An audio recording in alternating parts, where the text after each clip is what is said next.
of matter to anyone listening and everyone listening. And where I am at, it is a Mars night. So we just opened the Mars night with Mars hour and the ascendant ruled by Mars. Mars is in the fifth house, 21 degrees Pisces, with Lilith opposing it. Moon is in the 11th house in Virgo, 13 degrees. And the midheaven is 11 degrees Leo with the sun just ingressing into Taurus. So happy Soul in Taurus month for all the Soul Taurus people, me included. And yeah, this is sun in the 7th. Mercury and Venus that's ruling the sun, are at 17 degrees Aries with Mercury retrograde. And Jupiter conjuncts Uranus, about to perfect the conjunction on the minute at 21 degrees Taurus, with Lilith again trining this, and Mars sextiling. Mars is exactly sextiling this conjunction. So, just a couple of news before I'll delve into May. Okay. What did the Jupiter-Uranus conjunction bring to us? So we have to look at things more holistically. So ruler Jupiter is ruling Pisces and Sag, but in Pisces it has Mars and it has Saturn. Okay. Saturn is ruling Pluto and Aquarius. And so, and Venus is ruled by Mars, which is again in Pisces. So it's giving heavy Pisces and heavy Mars. And what we saw happening, some of the news that we see, unfortunately, certain women died suddenly. Some of them were even like kidnapped, and so like really fucked up stuff. And on the other hand, we saw two major anonymous hacks. One, to the Dutch government exposing all the files of people who were severely hurt by the vaccine. Okay, so that was kind of like, oh, finally. And the other is that the another anonymous hack into supposedly the IDF, and supposedly exposing all kind of military documents or stuff like that. So this is very much in alignment. This is very much expected. It is also blessed from every perspective, because we are approaching the age of transparency. And when we talk about Pluto and Aquarius, we talk about the type of security that is done in open systems. Okay, if you think about Linux as open source systems, okay, what we want to pay attention to is that it's happening, of course, where Saturn is. Saturn is in Pisces, so we would be expecting medical related stuff, but Mars is co-present, and Mars is also the ruler of the Jupiter-Uranus, because it is ruling Venus right now. And we also saw military related infiltrations. My prediction is that we'll see even more of this stuff, and perhaps even more intense. Okay, so for example, to neutralize weapons, because Anonymous is pacifist basically. Okay, so to neutralize weapons going into attack, to neutralize systems or certain medical systems that are using medical warfare, transparency, high leakage, okay, especially with Neptune. When Mars is going to conjunct Neptune, this happens April 25th, and I gotta thank my colleagues for paying attention to the date. But when Mars is going to conjunct Neptune, we're going to see even more of that. My prediction is really kind of like the leaking and the abrupt, like the abruptness. But what we can also see is chaos. That would be like a crisis leading to more pacifism in the world. Okay, stuff like that. So Jupiter-Uranus has already been given, these type of things. Another thing that happened was the case of the plane that had 9 hours with nowhere to go.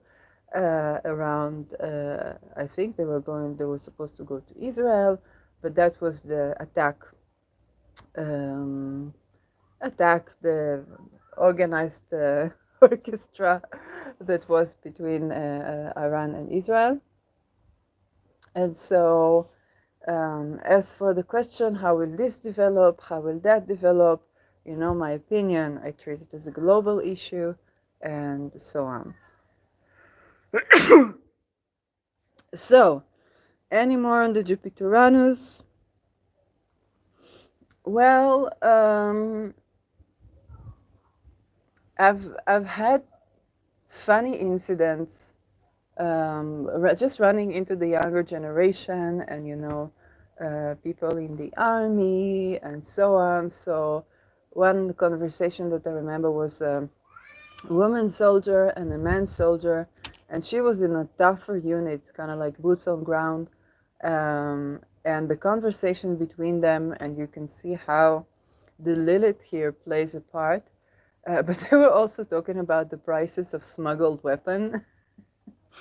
And how a weapon is useless if you smuggle it without, I don't know, the thing that shows you, or the technologies of weapon. So just guns, not anything major, but it was a very funny conversation to have on the train. And Uranus is, the Jupiter-Uranus happens in my third house, so naturally it would be in public transportation.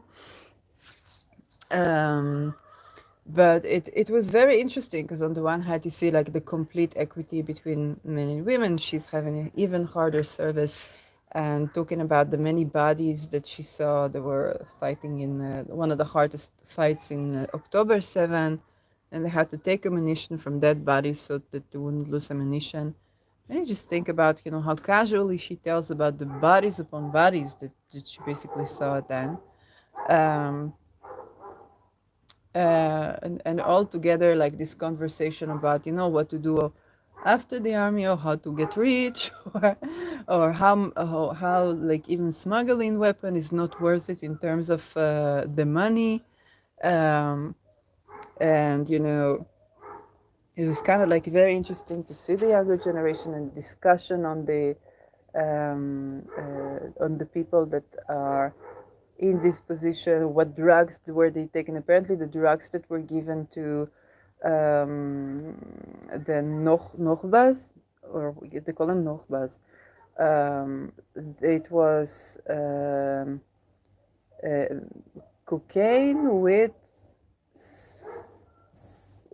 speed or something like that, something that imitates this. And so this was used, it was developed in Iran during the revolution.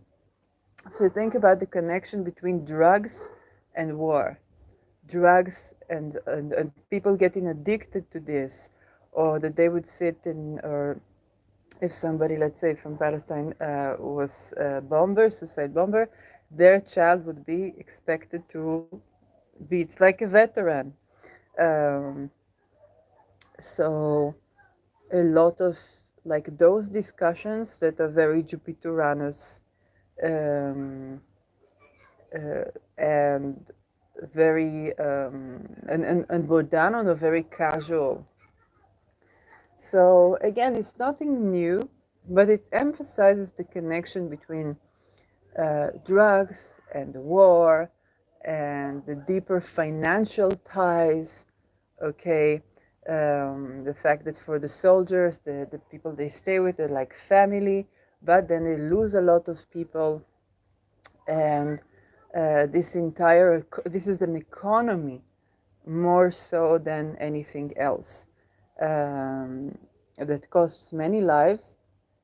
And this is an economy where you talk about weapon industry, when you talk about pharmaceutical industry, and you think about the Iranian Revolution, that was a religious revolution, and Jupiteranus again mentioning the religious revolution. One of the soldiers had their parents escaping from Iran, hiding in like weird places and very, very dangerous scenarios.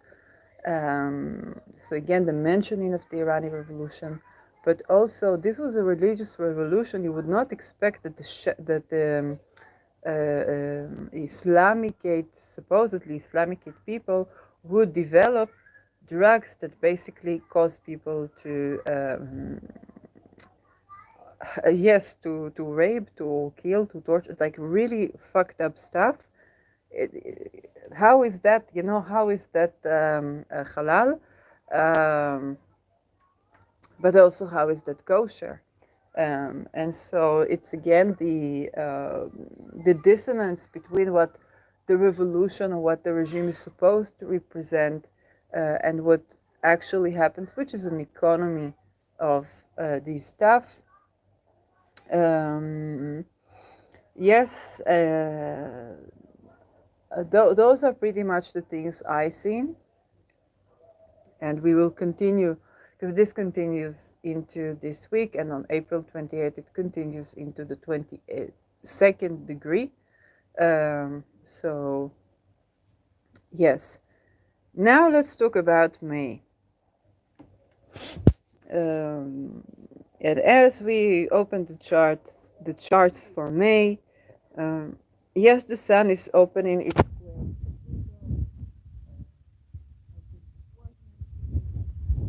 another synodic cycle ongoing.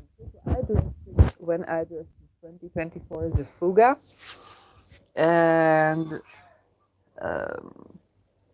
sun represents leaders, sun represents performers, sun represents intelligence, and sun in Taurus, so Taurus, bankers, but also models, beauty industry, food industry. So prominent figures, leading figures at odds with perhaps anonymous. So I would expect like hacking into something that's related to those food industries, maybe leaking about the ingredients of the food. I'm like giving suggestions. Let's do a monthly thing. Let's give suggestions for anonymous what to do. So one thing with the Sol in Taurus square in Pluto, let's expose all the secret ingredients in our food. Let's leak information on all the industries to do with food, to do with beauty industry. What they tell us is they don't make experiments. Do they really not make experiments? With Saturn in Pisces. So let's talk about like clinics or hospitals to do with beauty procedures. What's actually going on there? Diverting, that there are a lot of hidden spies and cameras. Oh, it's another thing I saw in the Jupiteranus. They were putting cameras. Somebody was caught for putting cameras in the ladies' bathroom in a university. So, yes, he wanted to watch. And so, yeah, this is just what I got to say. But if you take one of these cameras and you flip the direction, so instead of like filming the naked patient, it would film the doctor and leak it. Okay, that would be a great thing to do. So this is my monthly contribution to Anonymous. Feel free to take this and adopt this, and I would love to see this happening. So this is for the Sol square Pluto. And now let's look at May. So in May we have new moon in Taurus, May 8th, and the full moon in Sagittarius, 2 degrees Sagittarius, okay, so no Scorpio, on May 23rd. I already did a video about the pink moon in Scorpio. Go watch it. But this time, okay, so what I do like about this is, first of all, The lunations are kind of cool. Okay, 18 degrees Taurus, so it's not squaring Pluto, 2 degrees Sagittarius, so it's not yet tightly squaring Saturn. Um, all in all, the signs seem light. We'll take a look deeper in the at the lunations later. As per the planets, so Mercury direct, Venus direct, Mars direct, Jupiter direct, Saturn direct, Uranus direct, Neptune direct. But Pluto on May 2nd, as I mentioned, goes retrograde. So we're gonna be having Mercury direct already, and it ingresses to Taurus on May 15th. But Pluto is going retrograde on May 2nd. This is as per retrogression. Now let's do this by the lunations. So let's talk about the new moon.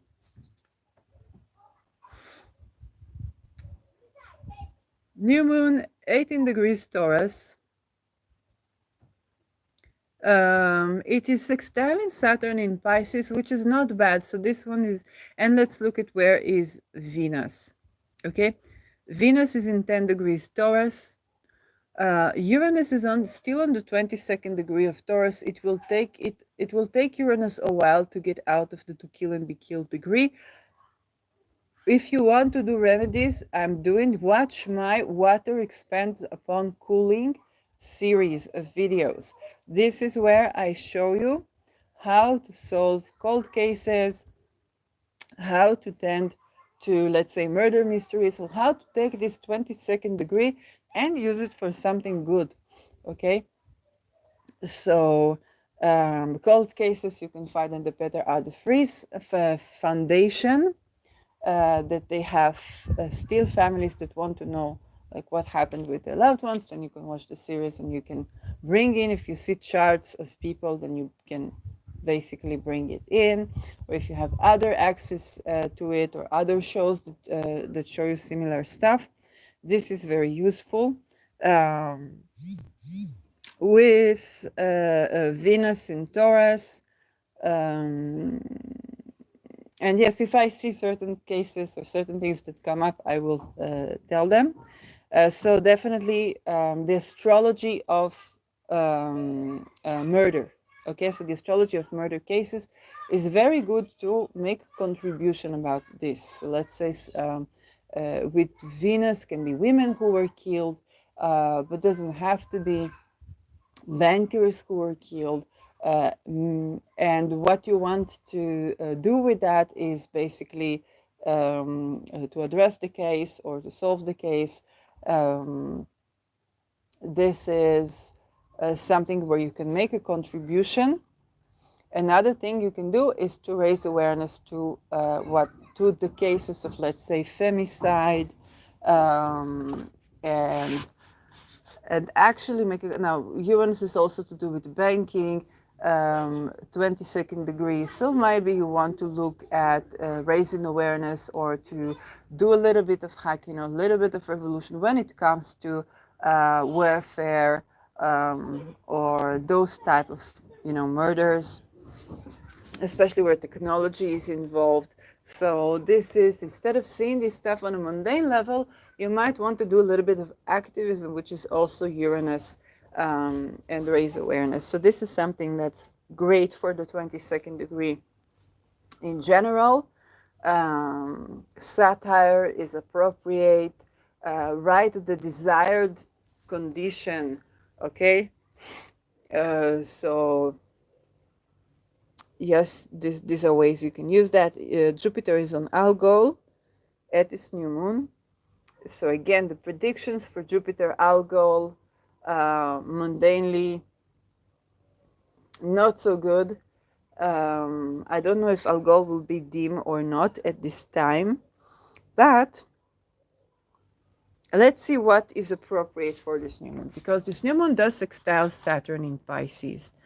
It's on a degree that's to do with poisoning.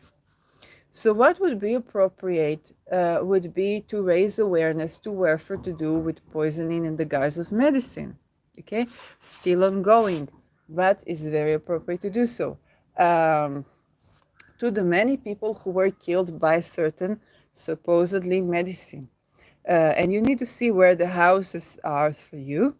Um, this is also, yes, appropriate for food poisoning. Okay, think about Taurus as food, warfare, so food poisoning, humanitarian aid, and food poisoning, deaths by this. So this is where it would be appropriate to do activism, to raise awareness, to do hacking that leaks information, just like what they did in the Netherlands. Okay, government. So this is appropriate for these type of activities. Um, Jupiter and Algol is very interesting, because Jupiter represents Zeus, and Zeus was violent in sexual boundaries, while Algol was also abundance and so on. But yes, but it's also kind of like the dark side. And Algol was a survivor, but she was not believed, and then she was murdered for speaking up. Um, so this is kind of a very interesting combination. Um, Maybe you want to talk about, this is actually very appropriate for the type of people who raise awareness to abolishing honor killings, but not just in one religion, okay? And so let's see, there is Chiron and Mercury are on the 22nd degree, on the 21 degree of Aries, conjuncting. Um, so healing and messages. Mars is in Aries at its home sign, 5 degrees, where we had the sun during the lunar eclipse in Libra. Um, and so Venus is separated from no, it's 30 degrees away. Um, let's say what is appropriate for this new moon, to begin in this new moon. We might have news that are healing for us. Okay, imagine, for example, so many medical data leaking about the many deaths from the vaccine. Okay, imagine how comforting it is. Imagine solving a cold case and showing how it's related to the overall stuff that are to do today. Imagine how it is meaningful for the families that want to know what happened. Okay, so yes, it's not super rosy, um, but it's also, there is a lot of healing that's coming to us in this lunation. So it's not all terrible either. Heavy Taurus, heavy Aries energies, and heavy Pisces by the merit of, um, even Saturn being there and making all these aspects. Um, but heavy Aries, heavy Taurus, which throws us to the entire axis of kind of like Scorpio, Taurus, and Libra, Aries. So we have fire and earth and some water. Fire and earth energies. The problem with this is that it can get hot. Um, there can be fires, like actual fires. Um, and well, you make extra step to hydrate is important. Hopefully Saturn won't bring us like water poisoning and stuff like that. um, so you want to be, the fact that there is earth is grounding, but it's kind of like elements that don't really work with each other. Okay, fire is something that consumes everything, and it doesn't have like air that supports it, but it's also not water that put it down. So it can be, you want to beware of rushes or kind of excess heat. Make sure you're at the right temperature. Oils like Avis alba, uh, mint are appropriate. Be careful with the dosage because you would want to go over the top. So whatever is possible to prepare on time for you to be in the right temperature. Because it means that the land is very hot. The land itself is very hot. Um, is it like earthquake level hot? Well, the entire Jupiter Uranus is kind of shaky.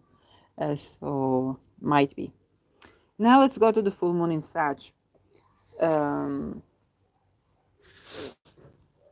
and yes, of course, moon in Taurus is kind of like it's exalted, it's comfortable, and Venus is in Taurus, so not at all bad. But I also don't want you to expect like the roses. And Venus is invisible. You're gonna have a lot of wisdom, and a lot of comfort.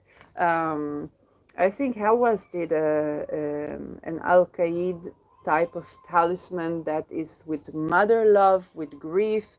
So I haven't tried it, but this is an approach to Al-Qaeda that might be beneficial for this time. Yes, I don't know if it's like order, I don't get dividends from that.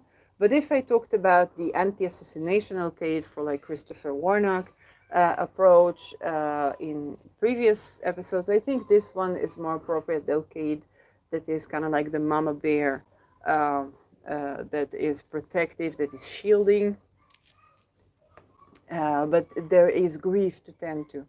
Okay, so I don't want you to elude yourself that you're going to have an entire month of the 22nd degree without tending to that. So on my belief is you consciously tend to those cases where people we can contribute to people who process grief, or raise awareness, or do something that's healing and relief, and this is very appropriate, especially with words, because Mercury is going to be conjuncting Chiron, or with your business decision, because Mercury is transactions.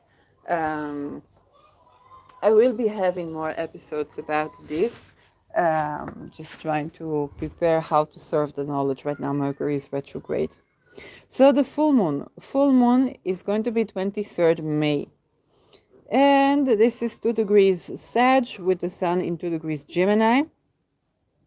Now, what the Sun is conjuncting is Sedna. Okay, so we're going to have a full moon with Sedna. And I talk about Sedna quite a lot. Sedna was an Inuit goddess. Yes. Sedna was an Inuit goddess, is an Inuit goddess. And when I talk about Sedna, the way I work with Sedna, Sedna in Gemini is very much about the things that happen to children to do with betrayal.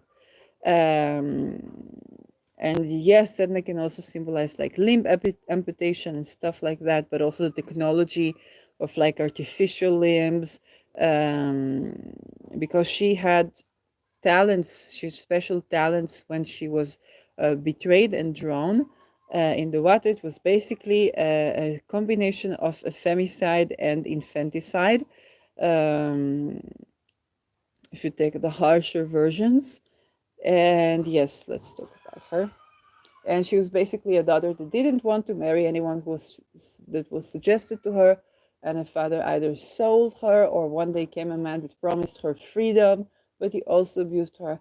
And her father came to save her, but the ravens that came from that birdman were attacking him so much so that he cut off the hands or the fingers of his daughter, and she drowned into the sea and became the sea, the goddess of the sea, the underworld.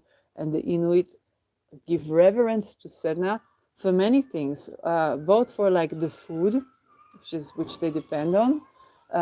They also use a comb. So if you have an altar, so a comb to comb the hair of Sedna, because the fingers will cut off. So these are ways, and I saw people also using this for finding love, which is I did not guess that this could be. I never tried this, but Senna's hair combed is it can be a little bit of a mantra. Okay, Senna's hair combed. When you talk about honoring Sedna and abolishing basically infanticide, femicide, those type of betrayals, trading children, um, and all these horror things that happen to children. And now Sedna will actually be um, trining Pluto. Okay, Pluto is trining Sedna uh, from from Aquarius, so it's a bit of an orb. Okay, it's 2-degree orb. However, what Pluto is doing is exposing the economy, Pluto, and the hidden facets, okay, to do with all these matters, to do with child trafficking, with infanticide, um, with children that are not registered, okay, crime organization trading children, children recruited to do business, okay, to do drug dealing, um, and child trafficking, and with Pluto. Um, in Aquarius, we're talking about the connection of one world government and the policies and the science that were marketed as medicine that has to do with those topics. So it's exposure upon exposure upon exposure upon exposure. And this is ushering us to the time when Jupiter is already. Jupiter and Venus are going to conjoin on the 29th degree of Taurus and conjunct Saturn. So if you're thinking of making a Jupiter-Venus talisman, um, again, I'm not saying it cannot work, but I want to remind you that this conjunct Sedna. So please also give reverence to Sedna when you do your ritual or your ceremony. So yes, if it works, if divinate, if it says not to do it, then of course, but and don't tell you how to do your magic. But I also want to, you know, make sure that you understand what's happening in the sky. Because of course Jupiter Venus on the anaretic degree of Taurus is like, I want to do that. Everybody wants to do that, but it's also conjunct in Sedna. And Jupiter is children, Venus is women, sisters. Jupiter is also like men or spouses, the husband, sozusagen, for people who look for that. Some revelations are going to be happening on these topics again. Okay, so some deep revelations.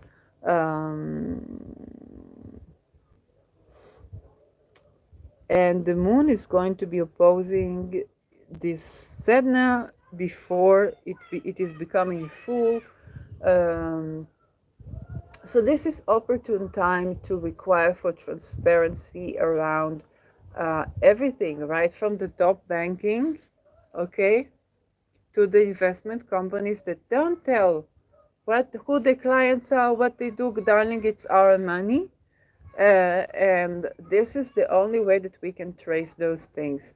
So there are many things that people can arrange, right from a day without any business transactions. Okay, Mercury rules both children and business transactions, or trade. So a day with no trade, commemorating the children that died, or the children that are still imprisoned, or the trafficking, even an organ trade in children's organs. Okay.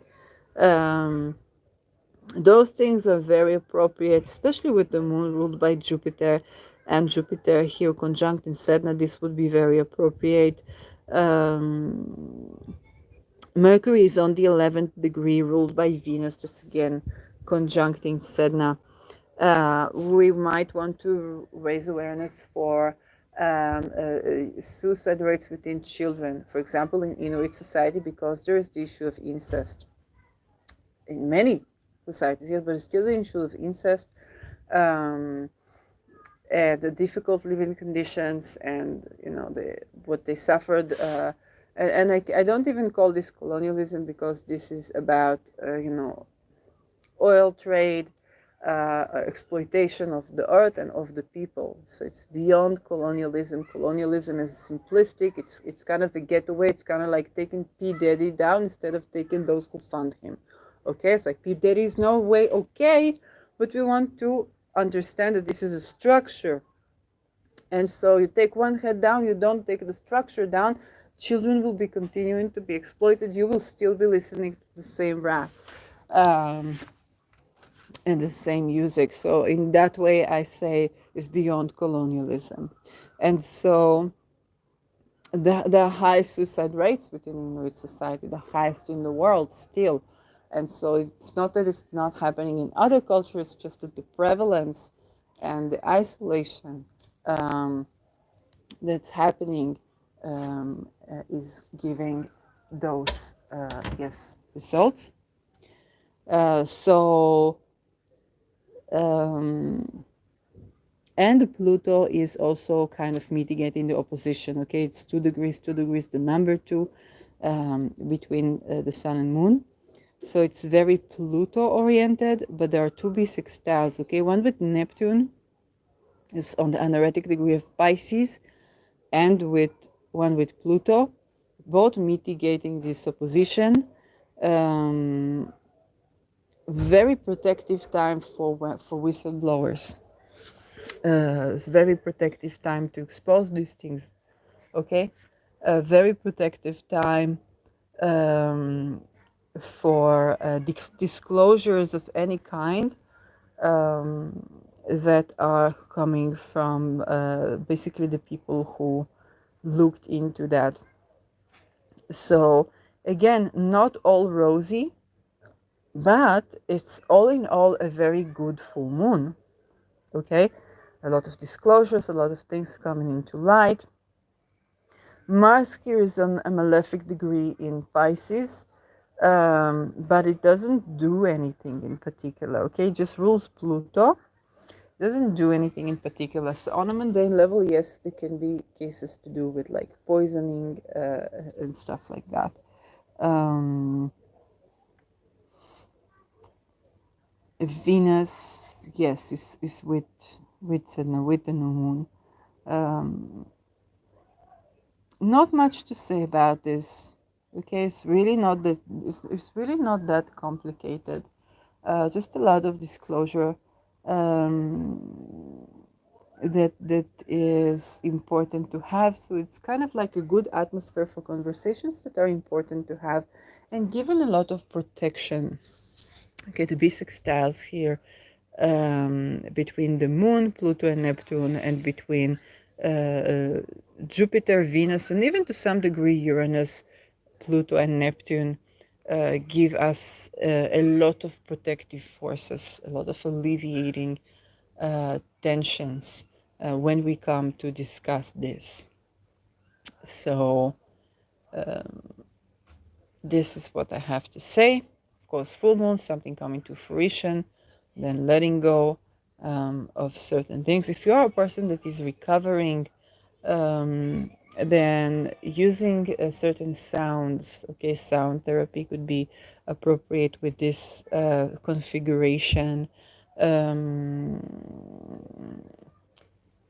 that is, yeah, that's basically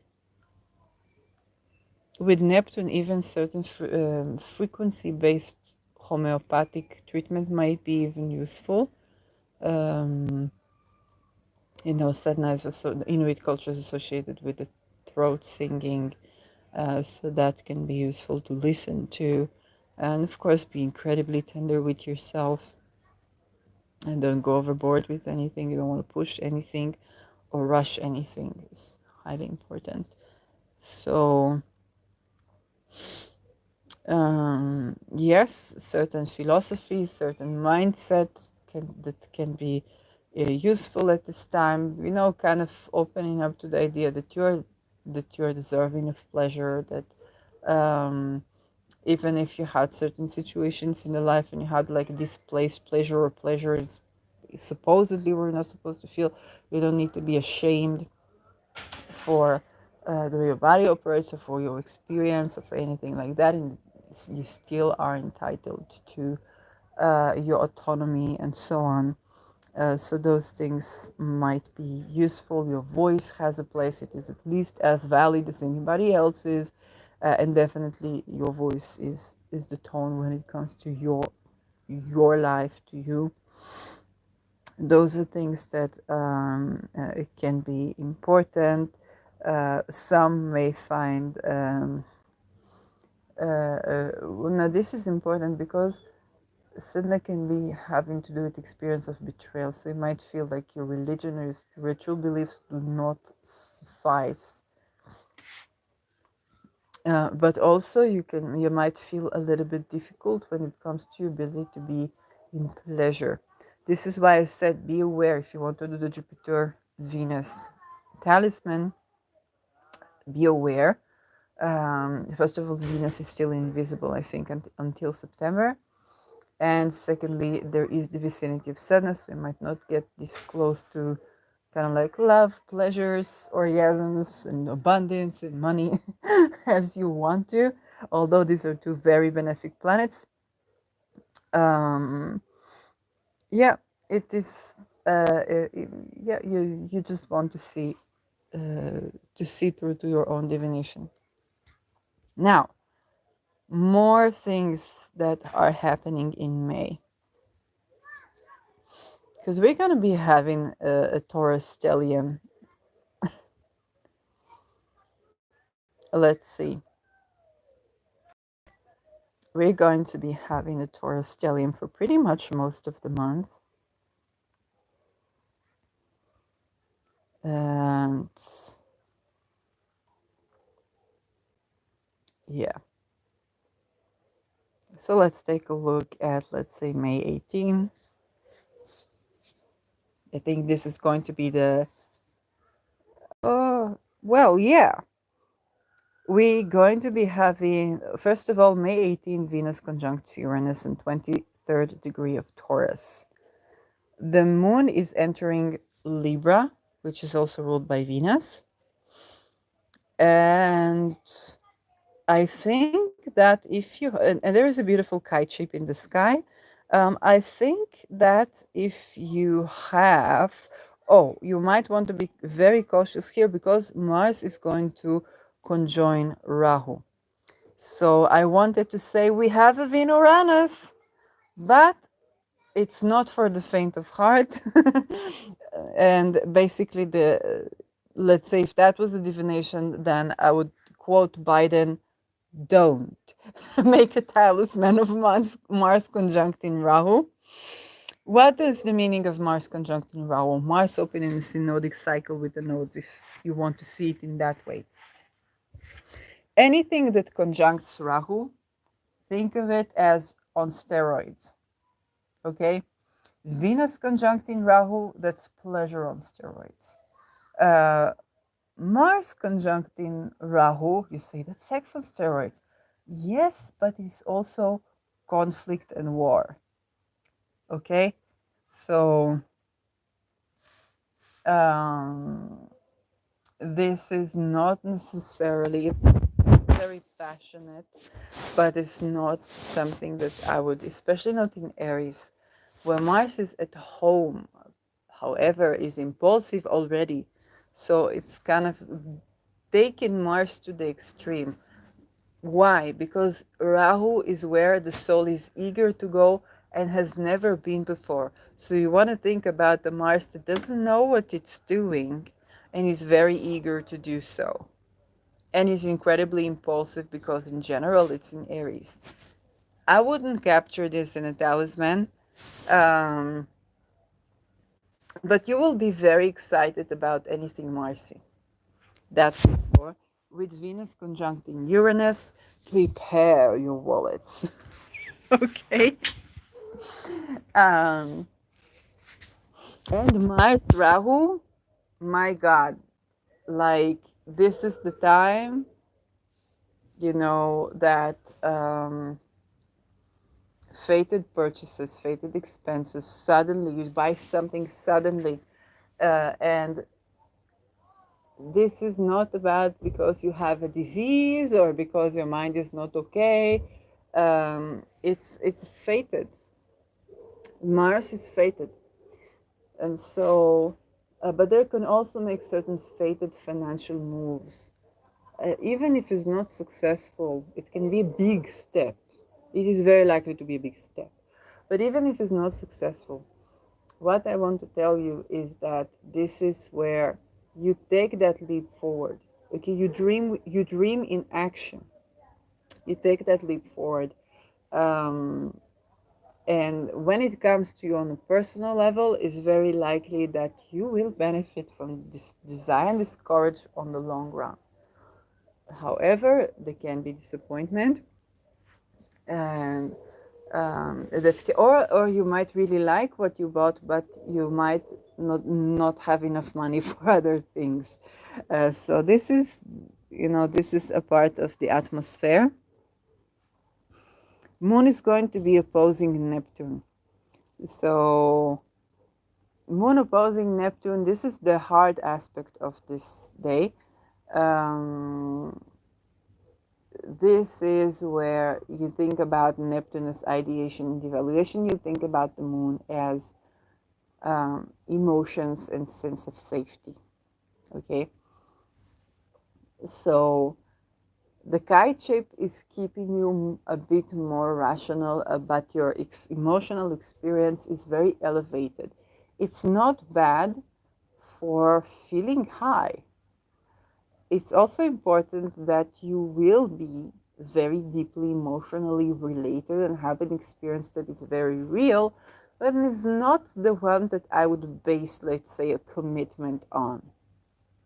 Okay? There definitely is a blind spot when it comes to Moon Neptune opposition. Um, and the word dream is big here. And this is how you want to treat it. You want to treat it as any hard aspect to Neptune. What am I longing for? What am I absorbing here? And even if it is not, real, the experience here is satisfying a certain emotional need. And if there is a longing, you will be very aware of what is it that you are longing for.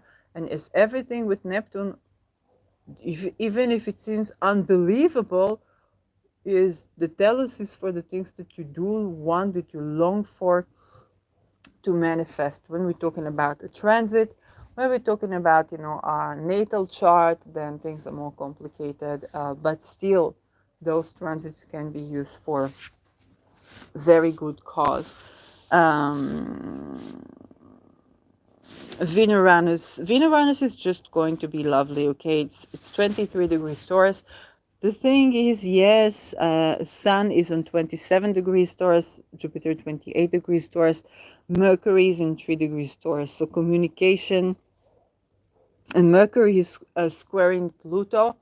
Okay, so again, not so compatible for relationships where words should be.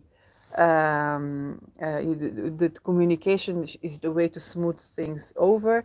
And here, communication is kind of like everything can be okay, but you just kind of, to make how do you make a statement without making an enemy? This is the Mercury Pluto hard aspects. I'm an owner of a natal chart with Mercury opposing Pluto. And I can say this is something I dealt with in my life. So not happy for big communication. Mercury Taurus is very good for understanding something, especially with this aspect, to look deep and thorough into things and to go step by step slowly. But this is slow wins the race. Two people with Mercury Taurus you wouldn't expect, because it's usually is very slow, it's swollen.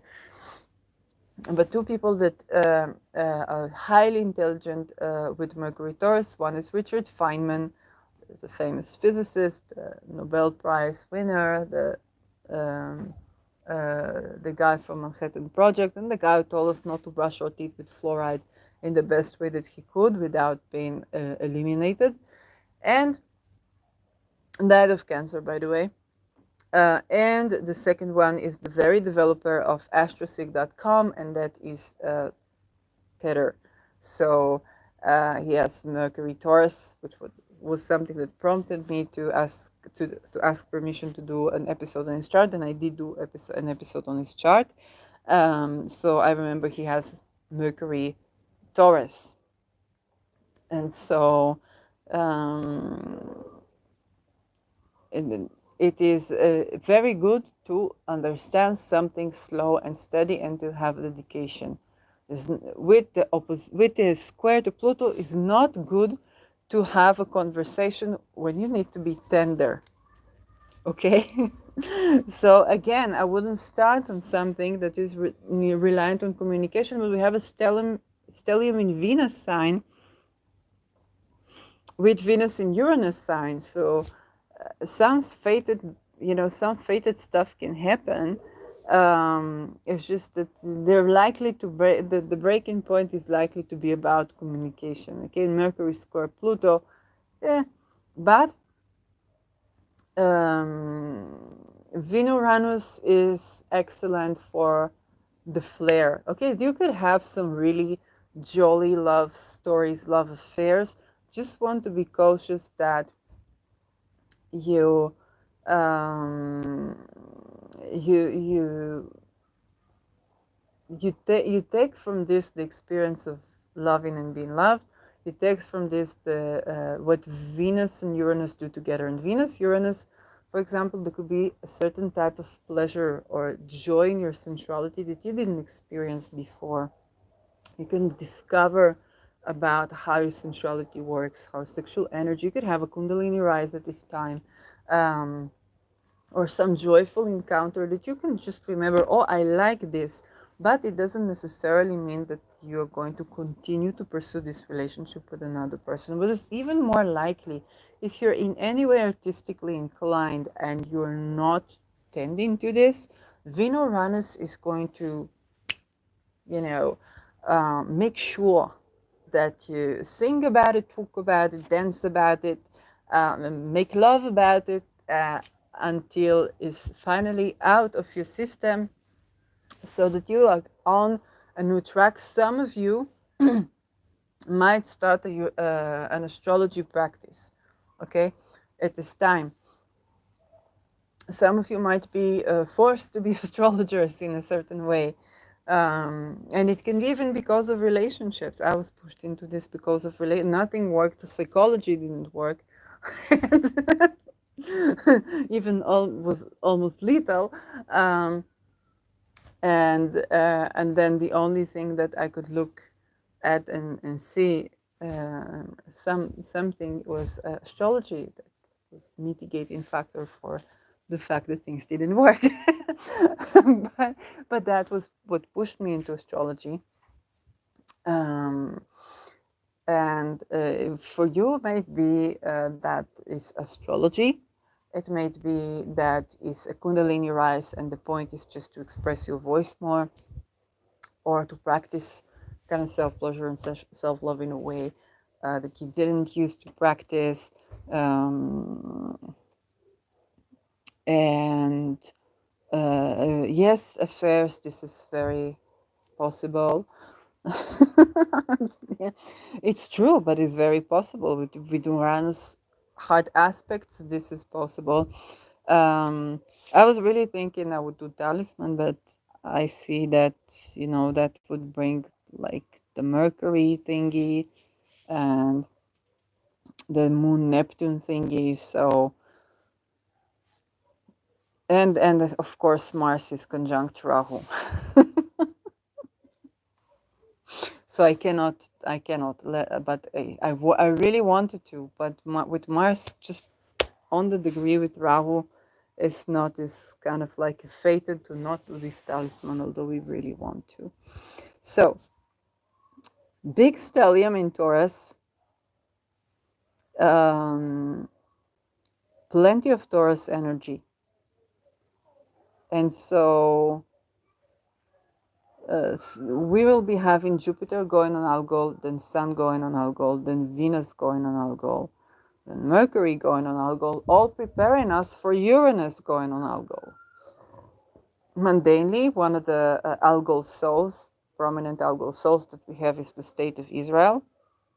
So people are kind of, oh, what is coming? We don't know. When will this war be over? It's like, yeah. And then we have the with the ingress to Gemini, we will begin our alongside the United States, our Uranus return.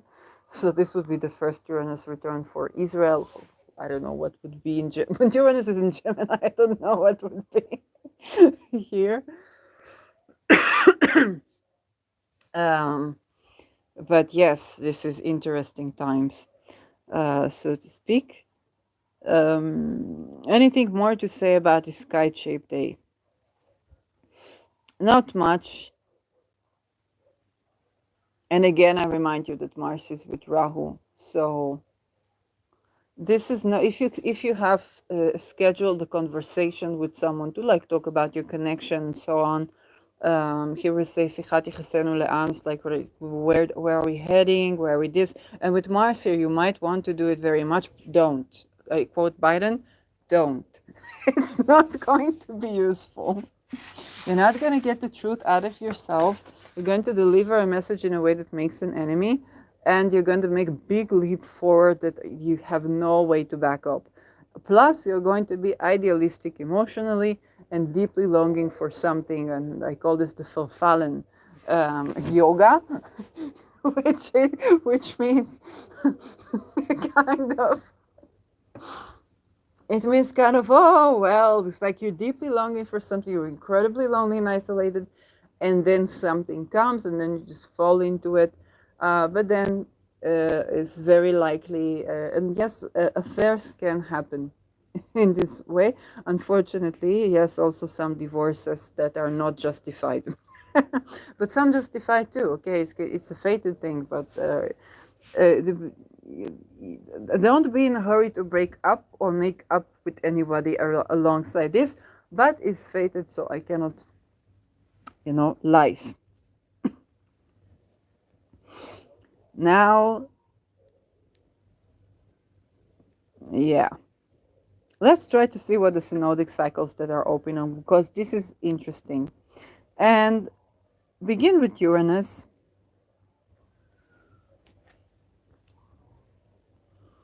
Sun is conjoining Uranus. So we talked about the Venus covered.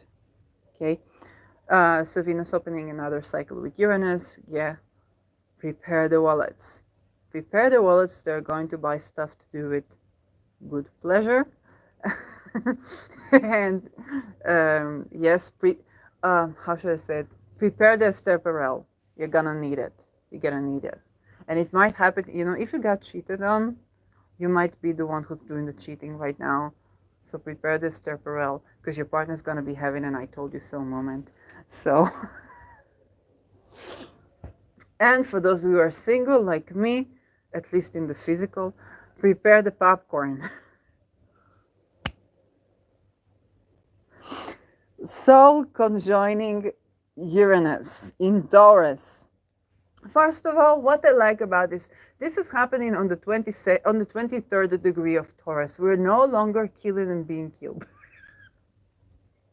Done with that. Those of us that have survived to this will have an exciting day.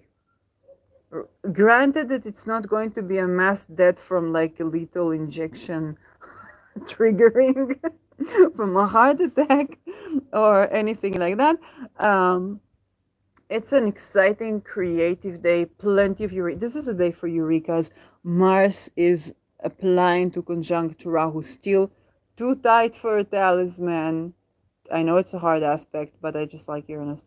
Too tight for a talisman. Can't do it. But plenty of Eurekas. Jupiter is still right by. I mean, yes, there is Algol in between, but there's even Eurekas around that. Great time to do Algol reverence on this day. And creative bursts. Eye health. If you've been looking like for how to heal your eyes, how to heal your heart, so I want you to think about how this non-linear, chaotic way of healing, where you wouldn't expect that. I think even about craniosacral, where they tell you, I don't know, to laugh and jump and this, and then suddenly your bones are right. It's very much that type of thing. So sound frequency type of music, even it can be, you might be even creating such music, okay, with the sun, paintings. It's a good time for revolution. Revolutionary leaders can have a voice, okay, so revolutionary voices. Um, Uranus is about rebellion, solar figures, so some women leaders can be rebelling in a certain way. So this is a new cycle, okay? The sun meeting Uranus, it's a new cycle, but because this is the, it's kind of like a Uranus Kazimi, okay? Now we hardly ever see Uranus, so it's mostly invisible. But Uranus and the sun is also, we are updating the view about Uranus. We might learn something new about Uranus. We might learn something new of what Uranus in Taurus does. We might renew the way we work with Uranus. Okay, so it's not just that we are electrifying the sun, but we are also having a Uranus, having an update by the sun from the vantage point of where we are on Earth. And so we might be thinking of Uranus, and this also means that we might be thinking of astrology different. Yes, some usual astrological arguments. Predict the next astrological argument. I don't know. Um, Maybe have to do with social media. Venus is still in Taurus, 17 degrees Taurus, and she sextiles Saturn. So what happens this day, because this is the ruler, will have a duration. So there is a, if you launch something, the moon is growing. The moon is growing, but it's kind of opposing Pluto, so so no. But what happens on this day, this new cycle, it has a duration, even of 28 years. Um, so pay attention. This is May 13. Now, next synodic cycle is Sun with Jupiter, of course, in Taurus, and this is 18 May. This is still with Venus. Okay, this is still with Venus conjuncting Uranus on the 23rd degree of Taurus. And Jupiter and the Sun meet in 28 degree of Taurus. So there's a weird quasi-kite shape in the sky. Moon is in Venus sign. Venus still in Taurus. Mercury already in Taurus. Mars is right conjunct in Rahu. Like I said, no talisman materia. But the meeting of Jupiter and the Sun here in Taurus, in the end of Taurus, 2 degrees away from our goal, it's I'm getting, it's a dim new beginning, but it is, yes, we're definitely going to be revising our worldview of philosophy, beauty, modesty. It's giving kind of modesty vibes because Venus, is women, clothes, beauty, food, banking, or assets, creativity. Jupiter and fertility. Jupiter is philosophy, and Taurus is, is not the new,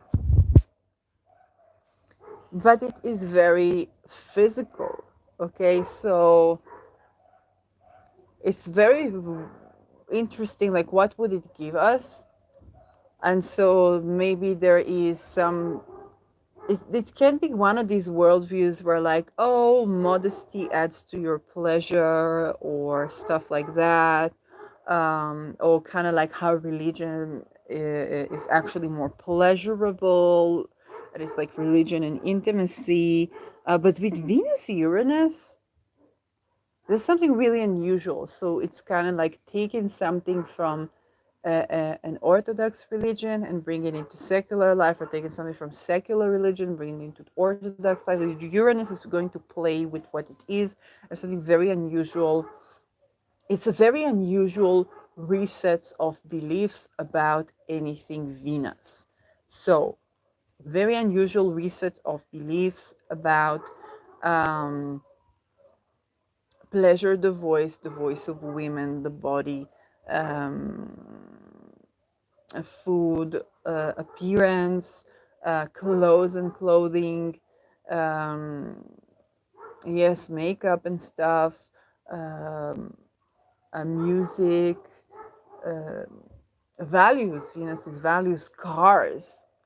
Oh, maybe it would be. I heard that the Boeing is about to introduce a flying cars, and everybody was like, "Well, get flying planes first."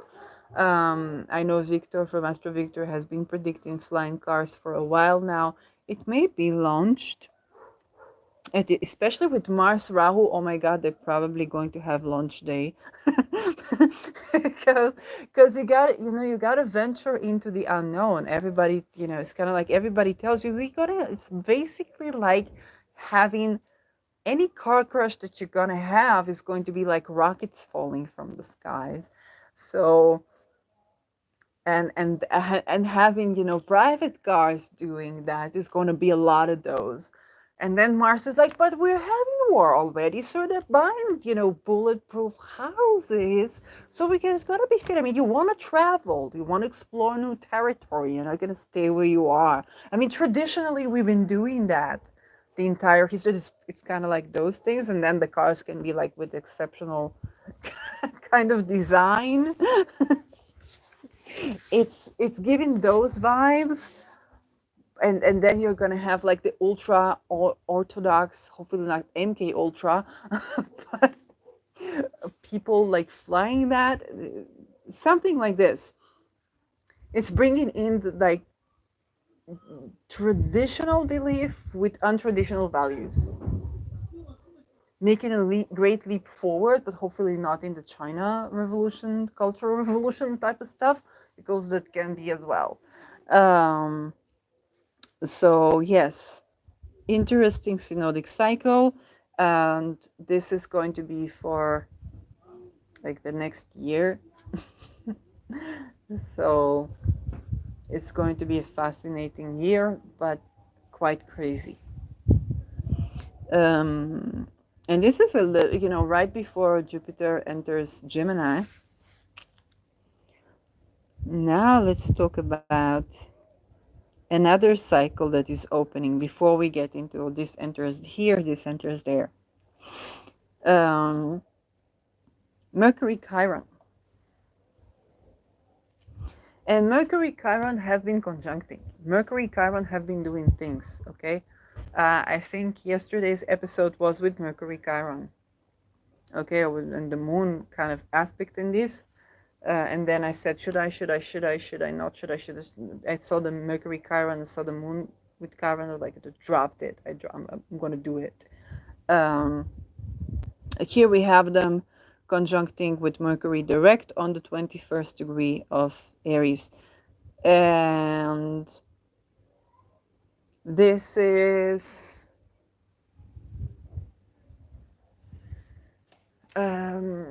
I want you to be paid attention to the topics that were coming up during the Mercury retrograde for you. Here you're going to have like a healing message related to this, something healing.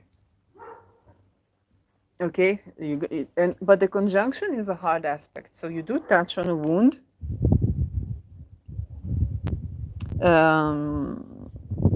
And there is a new touch on this wound. Okay, there's a new touch on this wound, but you're going to be addressing this. Mercury is children, Mercury is trade, Mercury in Aries is war. Chiron is the wounded healer. Okay.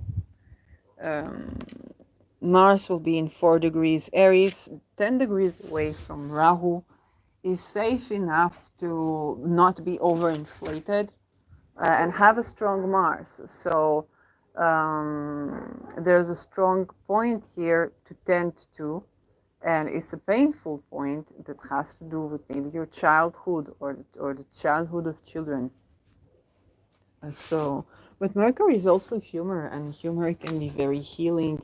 You think about satire and war, and the role of humor in warfare and so on, or to heal from conflict, or the role of humor, or to deal with, being an innovator or starting new things, entrepreneurship, those type of stuff.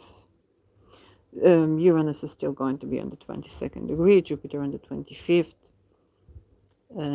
So that's kind of in the background. So you might need to crack a joke to get out of it.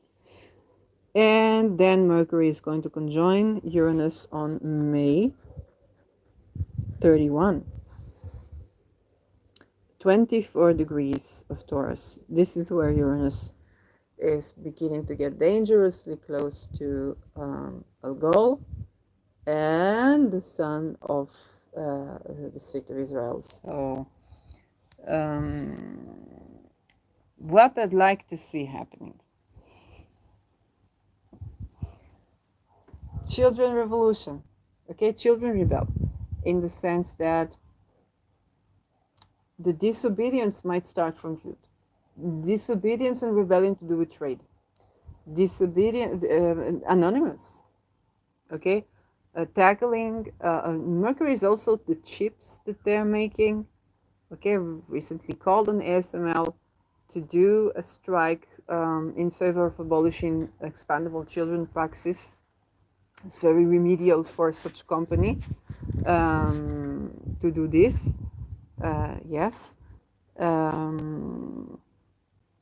And Uranus is also exposure. It's shocking discoveries. So we might find out. And in Venus sign, Venus is in Gemini. Jupiter is already in Gemini. So, and Venus is on Aldebaran.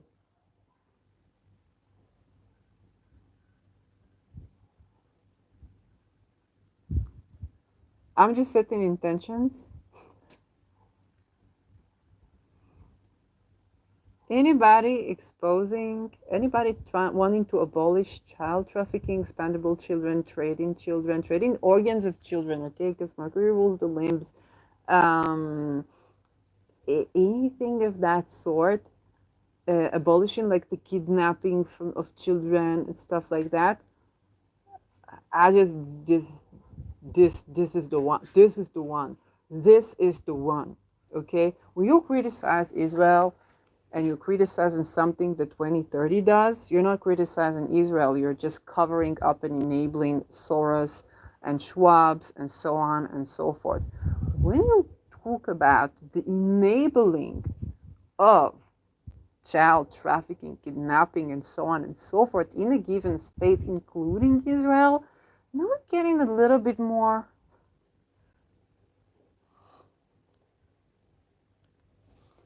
So when you're talking about like the involvement of a given state in a global trade and talk about the other states that are involved, now we're getting a little bit way more.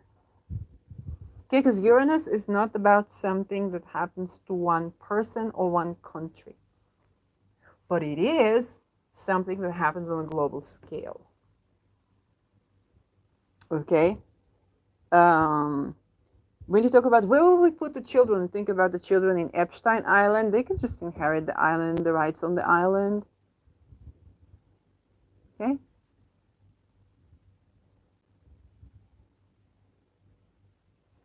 So, who's going to be the apotropsy? Nobody has to be.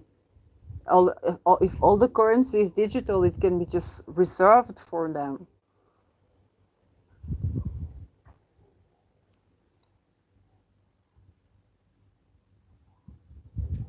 stuff to do with digital currency that and digital world that is actually in favor of humanity or could be in favor of humanity.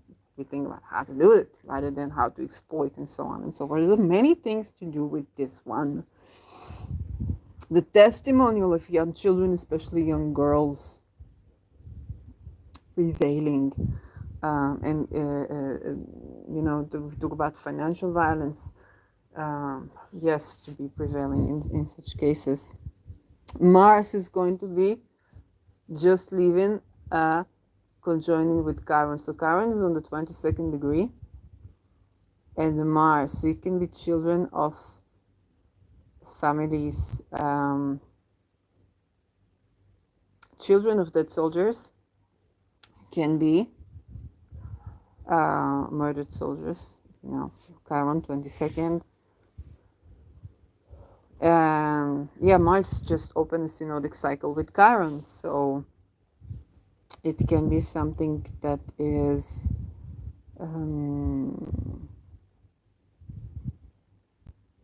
healing after murder. So those who are survivors, but also veterans, war veterans. And the moon is applying to Saturn, which is going to give us a heavy kind of feel to it. Sun is also on Aldebaran, conjuncting Venus. This means Venus is combust. Okay, she's not Kazimi, she's combust. So this is kind of weakening Venus, unfortunately. It threatens the Sun.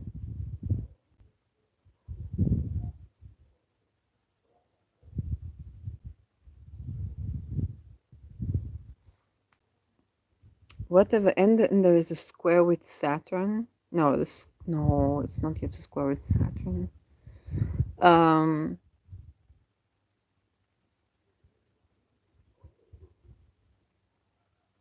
Like, I don't know where is this going to go, but the Sun is definitely in this kind of like victorious place, and Venus is in a victorious place, but it's combusted by the Sun, so I'm not sure. You know what I mean? It's kind of like, I'm really not sure. Because combustion is weakening. It's too hot of a temperature for Venus. However, she is victorious, so I'm really not sure what's going on. Hopefully it won't go to like a Pyrrhus wind where it's like you win but and so on and so forth. There's troubles or grief. But yes.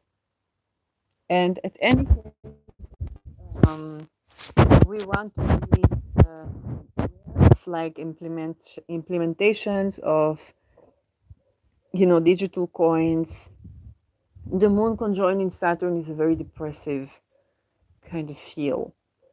So, and Chiron in the background with 22, there's something very uplifting, but at the same time depressive.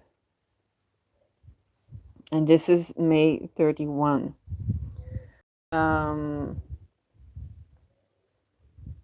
Yeah. Mercury, okay, children, trade, contracts, technology, a little bit of nervous system, chemistry, okay, with Venus here. There's a new beginning, and there's a tone of victory, but a tone of sadness, and a tone of grief, and a tone of even after kind of thing.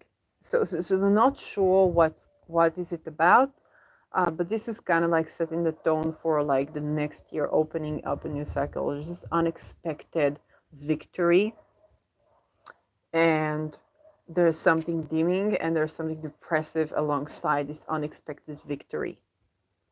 Okay, this is unexpected victory, but with grief and depressive. This is depressive, but also unexpected victory, which is actually joyous. So, yeah.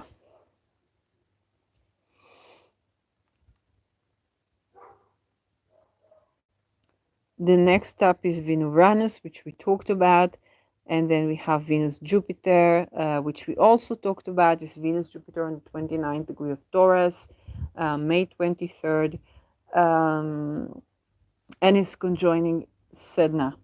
So the 29th degree is the last degree of a sign. This is the degree of you already know what's going to be. You have graduated this sign. You already know what this is about. And then to have an opening synodic cycle, it's kind of like graduate level knowledge about anything Venus, which is again values, beauty, sisterhood, cars, possessions, but also banking, the voice, and so on, connections. And Jupiter is beliefs, children, semen, worldview, religion, optimism, expansion. But this is graduate level and this is Venus beginning her synodic cycle, okay? Because she's moving faster. So Venus is updating her own philosophy, and there is a graduate level kind of update. It's kind of like it's kind of like a postdoctoral kind of feel, kind of postdoctoral in gender studies. But then she's heading right into Sedna. So I don't even know what to say, because it feels to me like the people who graduate from engineering school and then get to work, especially when you think about Jupiter, that is so theoretical, and Sedna in Gemini, and Gemini is ruled by Mercury, just so practical. And so you finish your PhD and get all the honors, and Venus Jupiter together is expansive and joyous and pleasurable, and everything is fine. Then you go to work and you don't know what you're doing. Everybody can tell. And you feel like college has betrayed you. So that is how I feel about this new beginning with Venus. In theory, it looks wonderful. You get all the honors and the graces, but then you gotta apply it, and you need to do you need to learn a complete new way of know-how. So yeah. And then we have the Mars node, which we talked about, and pretty much the last one to speak about before we talk about Pluto again is Mars conjuncting Chiron. 29th of May, we have Mars conjuncting Chiron. Another synodic cycle is opening, and this is, of course, on the 22nd degree of Aries. This one, I think, was associated to the Ukraine war. This is the degree of to kill and kill. Okay, this is the degree of lethality. Chiron has a wound here, and this is 10 degrees from Rahu. Mars is at home, Mars is strong.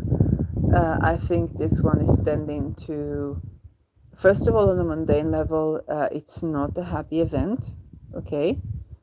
It is certain, kind of like the humor is like a failed army, and it's not failed army. It is a little bit of lethal type of, okay? So Mars Chiron on this degree is giving backfire. Something backfires. And so whatever Mars was doing, perhaps in that great leap of faith, can backfire. This is the end of May.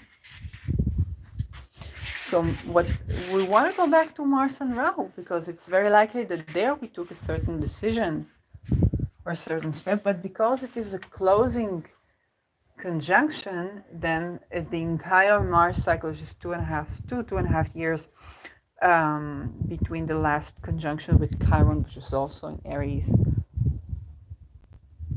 And so we're close with a deadly event that has a wound to it. So this is not a victorious fight, unfortunately. Or not unfortunately, I don't know, maybe very fortunate, I don't know. And there is healing to do here about those deadly events. Mars Aries is the soldier, is the entrepreneur, is the innovator. But here is looking very much like that of military people, that of fighters.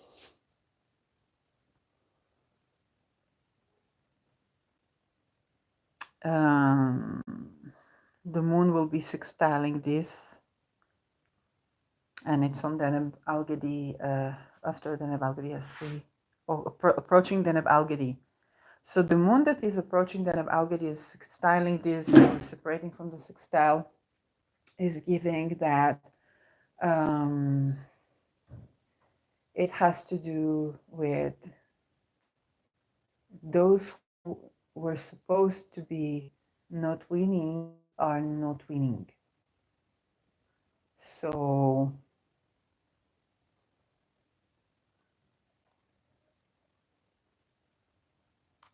Sun is in Gemini with Venus that is combust. Okay, it's not strong because of the vicinity to the Sun.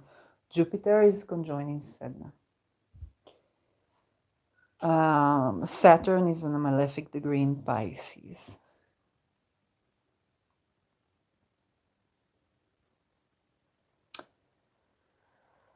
Mars Chiron is a big event.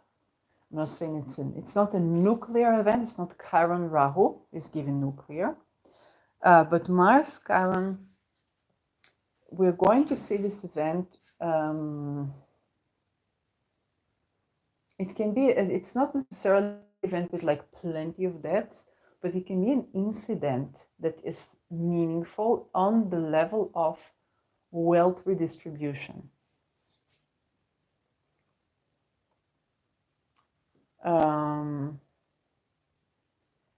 And is opening a cycle with Chiron, is tending to certain wounds around warfare.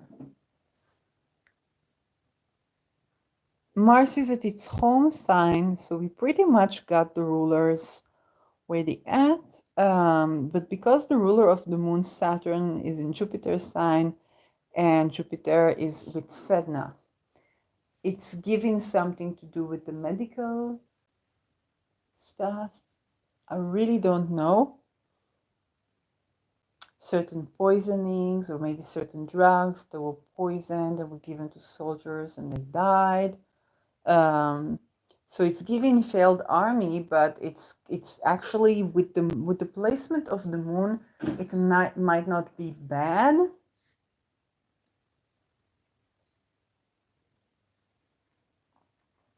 And Jupiter said now there's an element of betrayal. But the betrayal is coming from the medical field. And the betrayal has to do with technology. Mercury is on the 21st degree of Taurus. And Venus is combust.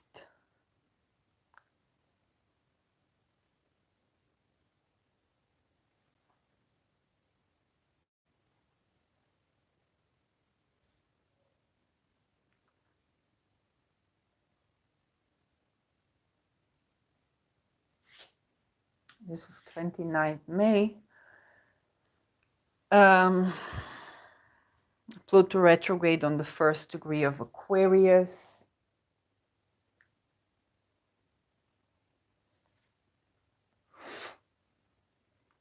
I must say the location of Jupiter is kind of like very disturbing because it's going to be a huge betrayal.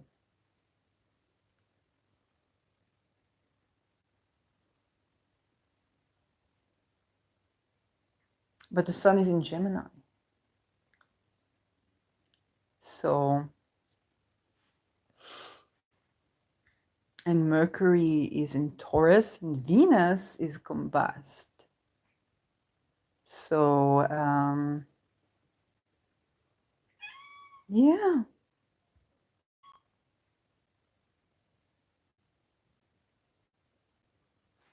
So there's something here that doesn't, like you think, okay, is this trail good or bad? But the moon is putting, but the moon here is going to be triggering that before it arrives to the, let's be honest, but then it's going to go on then about Algedi as it separates. And so it's, the moon is going to do sextiling to this from the 22nd, and then squaring Uranus in Taurus, and then conjoining Denebalgadi. I think so. Or conjoining, yeah. So it seems like the lethal event is not necessarily going to be good, okay? Because it's not Deneb Algadi thingy.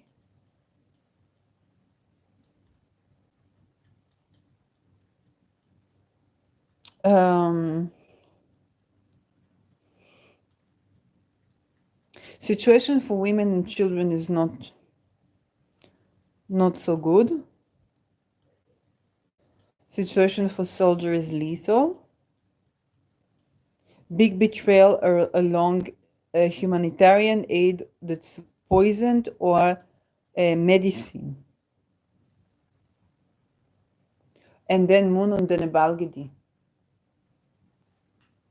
I don't know what to make of this. Worse off would be the soldiers. The rest are not good either, but the big betrayal is coming from the medical system. Drug cartels, but the drug cartels we have are like, Pfizer and stuff.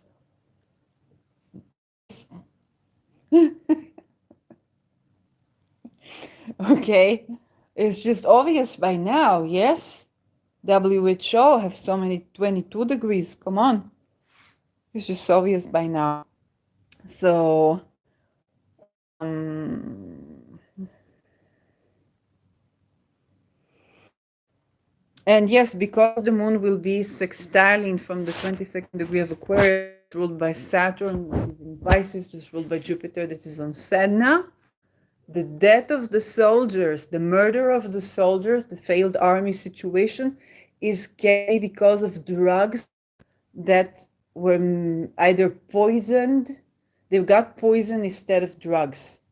So perhaps the moon will later tell us, okay, we need to grow more pacifistic, and then it's kind of like a crisis that is orchestrated. Yes, orchestrated, okay, it's very planned, but is supposed to be given, okay, we told you that war is ridiculous, okay, we told you that it's not going to go well. You give them all these drugs to do all these things. Now they're going to get poison instead of drugs. The soldiers are going to get poison instead of drugs. Okay? So you want to be very cautious there. Or they're going to be provided with food that is poisonous. Army will not be provided with good food. But also those kind of like freedom fighters, guerrilla, okay, kind of like those, anything Marcy here, basically, gonna go well. And big betrayal. Okay.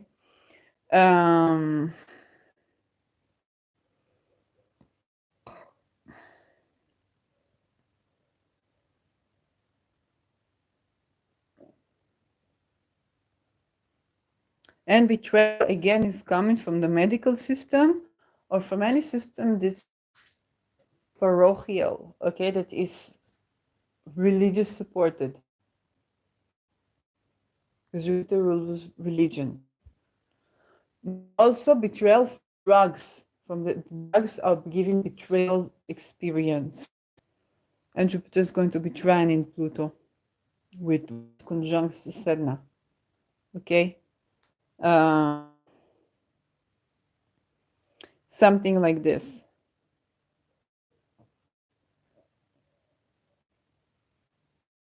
So for countries affected, um,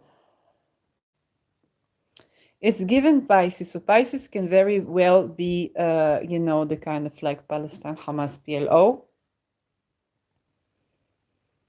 And it's opposing the ascendant of Israel. So it can be Israel.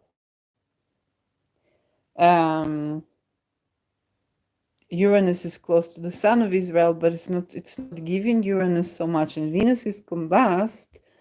It's not like, maybe I'm wrong, yes? It's a continuation of something.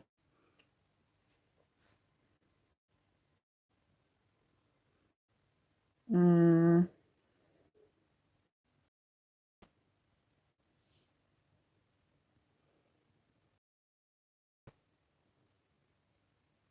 Iran's sun is close.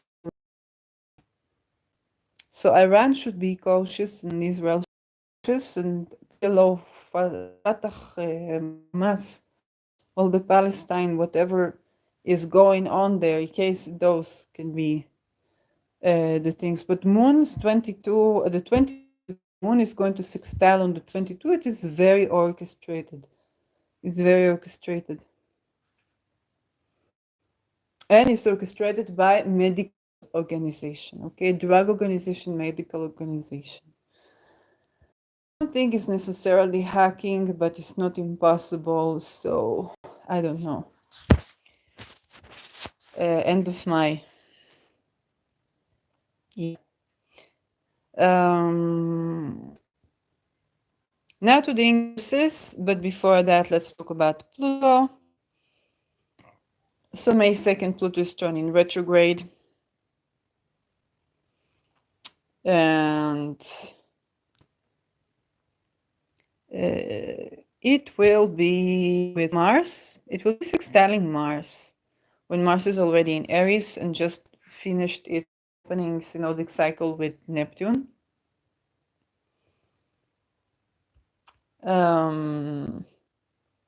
Moon is about to ingress into Pisces as it happens. And Pluto will square Venus. So Venus would square Pluto when this happens. Venus square Pluto, a little bit about Venus square Pluto. It's a tension between connection and power. Okay, if Venus trines or sextile Pluto is kind of like the more erotic power exchange where people can have benefic relations with the Pluto. The square is tension.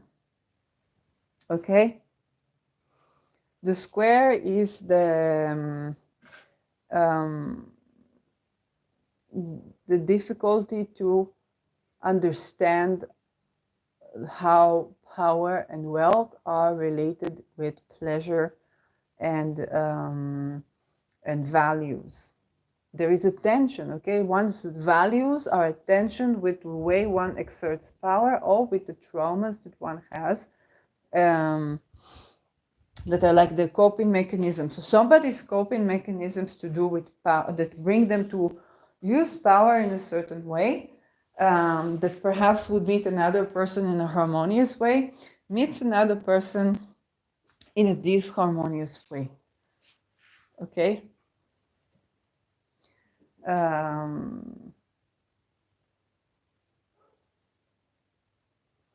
It's also two ways to deal with money that are contrary. One's values and one's way of gaining power also materially, which is Pluto as well, is at odds.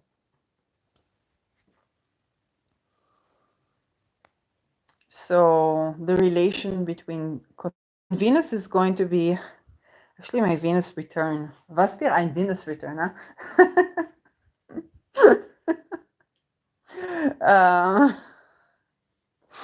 So Venus is going to be in Taurus, but she's strong, but she's She's still combust, okay? She's too close to the sun. Okay, less than 10 degrees from the sun. She's combust, she's co-present, so she's not so strong here. She's at home in Taurus, but, and she's also invisible. So what marks this, the hard aspect that marks this withdrawal of power, which is Pluto going backwards, is wisdom around those tensions. I want you to think about, let's say, the way relationships and money are related, okay? And how we need resources for our safety. We need material resources for our safety, and so on.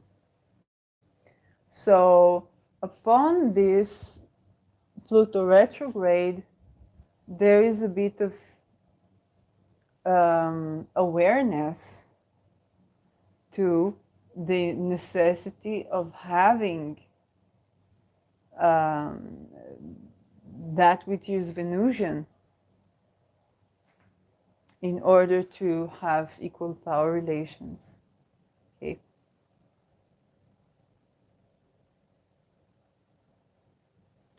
Pluto in Aquarius has, with Saturn in Pisces, is giving medical science, is giving drug abuse can be as well involved here. So prescription drugs, addiction, types of stuff like that. While Venus in Taurus is just Venus in Taurus. She does sextile the moon here. So she's getting a little bit of support from the moon upon the ingress. It's an Ereshkigal story, okay? And the Ereshkigal is the underworld Venus. It is the Venus that knows grief, that knows when things don't go right. But she's also protective. We can turn to Ereshkigal for protection from domestic violence or from violence that is to do with the medical field and finances. Think about, for example, how you need to go to this doctor, that doctor, that doctor to approve you to have a driving license. Because Saturn is also papers, right? And then what happens if one of these doctors is abusive? Okay, where is the road for you for a healthy license? So what you have to do now, be a criminal or risk, even further risky situation where you don't have things accessible to you in those ways. The way Venus Taurus can deal with that is by expressing her voice. And for some people who don't have like the hard Saturn on their Venus like I do, they can be an attempt to finesse the relations with people so that they can have access to transportation, Venus's cars, or access to the good things in life, or attempts to change the look, the beauty. So to have a job that is higher paying, and so on and so forth. And the combination of these things is somehow also to do with the medical field. So maybe for medication, there's something very weird that is going on there. And then Pluto withdraws. Okay, so we rethink Pluto. We rethink the power that science and the medical field and doctors have over our lives, and we don't like it. We don't feel that these figures where the female or male doctors are supporting. Okay, and then Pluto is withdrawn. We see it from another perspective. Okay, and this is going to happen on an overall scale. And it's the good thing about it is going to happen also to the traditional women. Okay, the women that don't mind so much. Venus in Taurus, she's at home, doesn't mind so much. Okay, she minds for her pleasure, for her comfort. And Taurus is very. It's not people pleasing like Libra, but it's just very comfortable. If Taurus is not disturbed, it's very comfortable. It's very pleasant, and it would go the extra mile without no problem. It would go the extra mile for you, no problem. But disturbed Taurus, this can be exactly kind of like those women that, I will walk by foot. It's no problem. It's the good weather and that. But then, comes the summertime. I don't know, problem with the buses. Okay, fine. I guess maybe it's a sign from the heavens. I need to get the driving license. And then you go to the doctor and the doctor say, oh, you need to do this test, that test. And he doesn't behave to you so nice. And you say, wait a minute, you want to tell me that my ability, that you're a person between me and my ability to move around the way I am supposed to move around. Okay? Is this person, this doctor, better not say, yes, it is so. This is where Taurus has a Scorpio axis. Okay? And Mars is in Aries, sextiling this Pluto. I don't know what you're gonna do. I don't know what this lady's gonna do. And Uranus on the 22nd is very weird. But this is something where I don't think it would be an extreme measure. I think actually the action that these women are going to take are going to be initiative in some sort of way. Going to have an initiative, but this initiative is an action. It's a physical action, this initiative, but it's harmonious with this Pluto. So I say the resolution to this conflict is that Mars takes an action here that is innovative, but is in alignment with this Pluto.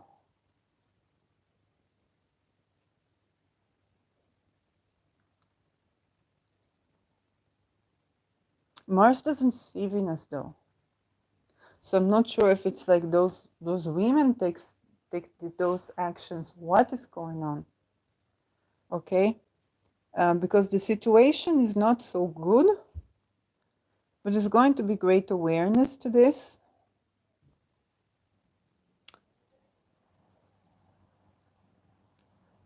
And grumpy Taurus is not a very pleasant being to be around.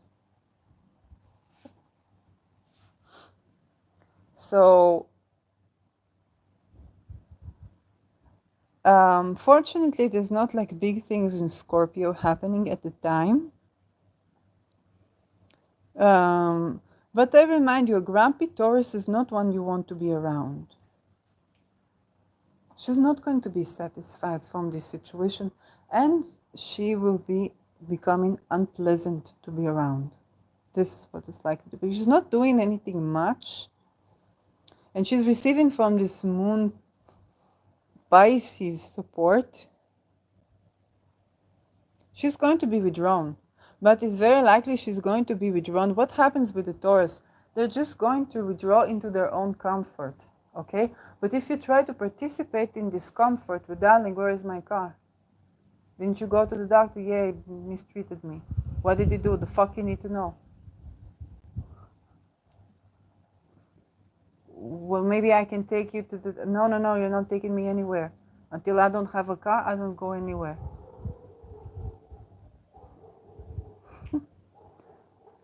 So you want me to buy... Damn right you buy us both dinner. With your money.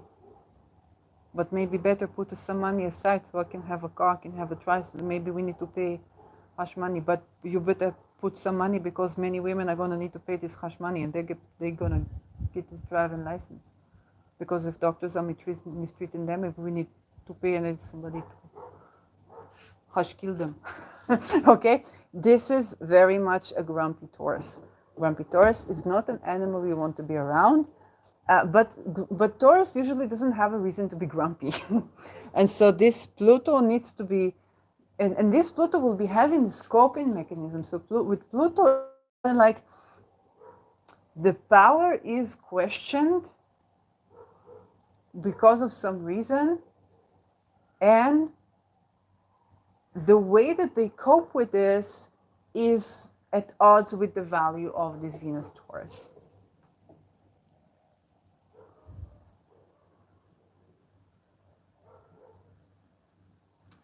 And Saturn is in Pisces and Jupiter is closer to Algol. So it's not giving good vibes. I don't like this beginning of the Pluto retrograde move, but I know for sure the Taurus will be so grumpy that it's just nobody will be able to stand being next to this Taurus anymore. But you don't want to take, like, the last thing you want to do with your life is to die because the Taurus was uncomfortable. So Taurus needs to have housing, needs to have food, needs to have the ability to move here and there. Needs to be good temperature, okay? And then suddenly the things that are Taurian, they begin, when they begin to look impossible to you, you more the Taurian are in trouble. Because the Taurian knows that they're entitled to this simple living, and they know that what a beautiful person they are, what a peaceful person they are, when they have all these things. And what they ask is very simple. Okay? You put Taurus in a situation where those simple things are not, there's no excuse. You have no excuse. No excuse, nada, nothing, no science, no God, no this, no that, no nada. Nada, you have no excuse, okay? This is the kind of vibes, but this is a Reshkigal, so I'm thinking it's not even on a material level so much. Okay, because the Reshkigal is not giving us so much material level. It's invisible Venus. It's giving us wisdom. And so here I think it's going to be more on the level of respect versus the values of science, so to speak, in the medical field. So for example, try to tell a Taurus woman what is going on with her.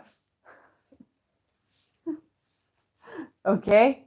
When she already got the channeling of what you're going to say 2 years before she went to you, yes, you're doomed. You're going to see her Scorpio side. And so I feel like this one is not going to be so much about the money, the car, the papers. It can be, but it's more likely about the respect. And if I think about kind of like the science of like the medicine, or philosophy of medicine even, and I think about kind of like the very simple, practical wisdom. Okay? Think about the Taurus coming up to see you, and they just want food. Okay? They have food missing. So you got to try to tell them they have an eating problem because they want to eat 3 or 4 times a day. Good luck. Good luck with that, okay? But I think it's here even more so. If you try to tell a Taurus woman, the science knows more about your body than you, she's not going to, maybe she's not even going to respond to you. Yes? But she will go into her Scorpio side and she will create a situation that even in 10 years, 12 years, 20 years, you will be put in a situation. She's going to look you right in the dead of the eyes and she said, would you want me to judge you by what the science said? Because what the science said or against what you know about your body right now. Okay? This is what I feel this is going to be about because it's more a philosophical, a spiritual argument. With Venus is going to go with the simple wisdom of the body. I know what's wrong with me because I'm connected to my body, because I know this, because I know that, rather than a material one. But it can be, I could be wrong, okay? And so for Pluto, it's a coping mechanism. And Venus, you play with it, you know? She sees the underneath of your soul so easily. It's on the axis of Scorpio. And especially a Reshkigal, she sees the underneath of the soul of the scientist so easily. She can tell when you're doing science and when you're doing coping mechanism. You try to put power on this Venus, she's going to expose you, and this is where things get dramatic.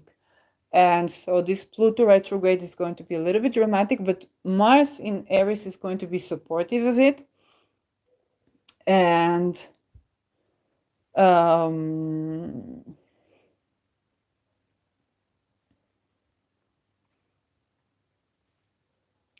so I feel like it's going to be a little while where it's difficult for Venus.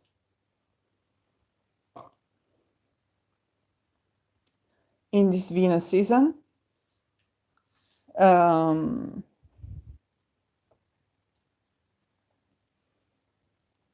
However,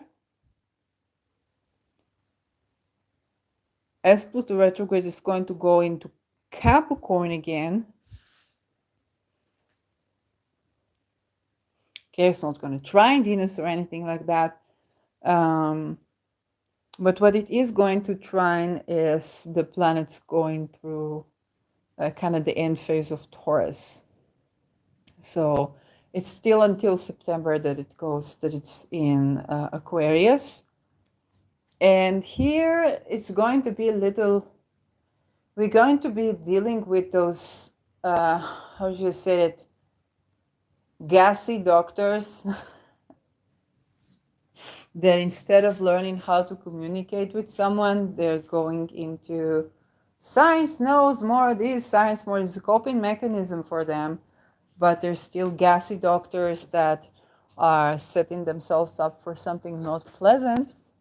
But in the beginning, the kind of youthful action or the entrepreneurial action is kind of going to be supportive. It's just the coping mechanisms that needs to go, and Venus will not stay in the square forever. She will be trining Pluto. And perhaps they will understand each other, especially in an earth sign, so perhaps they will understand each other, but this is giving kind of bad vibes. And the conflict that is where somebody tries to play kind of the cerebral narcissist to Venus, and she's not so supported at the time, but she psychically protects herself. I'm not saying attacks, protects herself. At this time, she's very likely to be a grumpy Venus that doesn't want to sleep with you, that doesn't want to have sex with you, that doesn't want to talk with you, that doesn't want to dine with you, that doesn't want to go on a date with you until we get to the Venus trine. So Aquarian placements. Yes, and this is just, it's a cope. We all have coping mechanisms. But she's going to pay attention and what's going to be more painful is that she's going to up you on the science, not because you are less talented, but because you're on a coping mechanism level, and now is the time of the season where she sees through your coping mechanism, and she sees through that this is not science.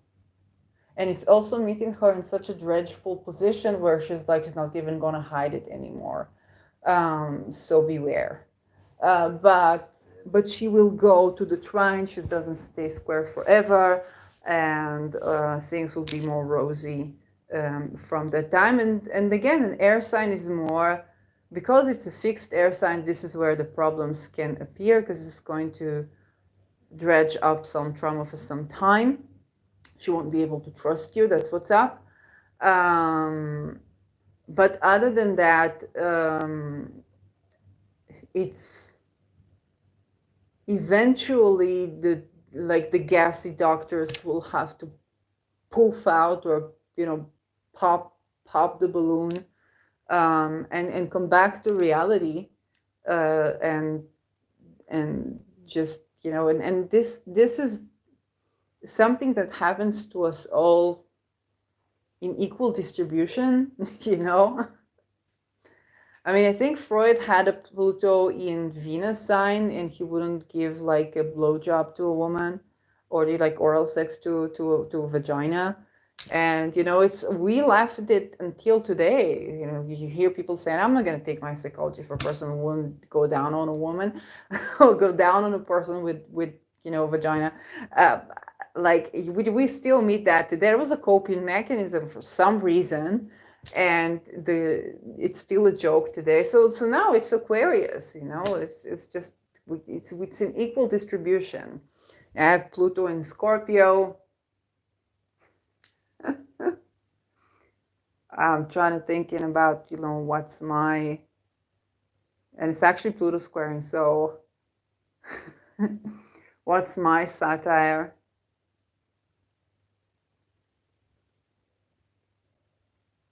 I mean, definitely that I went to a psychologist that was trained in academia after writing a satire about the structure of academia. Post Me Too, that was satirical. I had a lot of satire moments, actually. So this is, Pluto is giving satire vibes where it's adding hard aspects, because you have a coping mechanism, and and when it comes to science, it's going to be so satirical. So prepare to laugh at yourself. Brace yourself, prepare to be laughing at yourself a little, because you're going to act ridiculous, with wherever it is, it's going to be ridiculous. And also internally between us, you want to think about your Aquarius house and your Taurus house, because the vibes are giving, this is ridiculous. Okay. So yeah, the vibes are, this is ridiculous.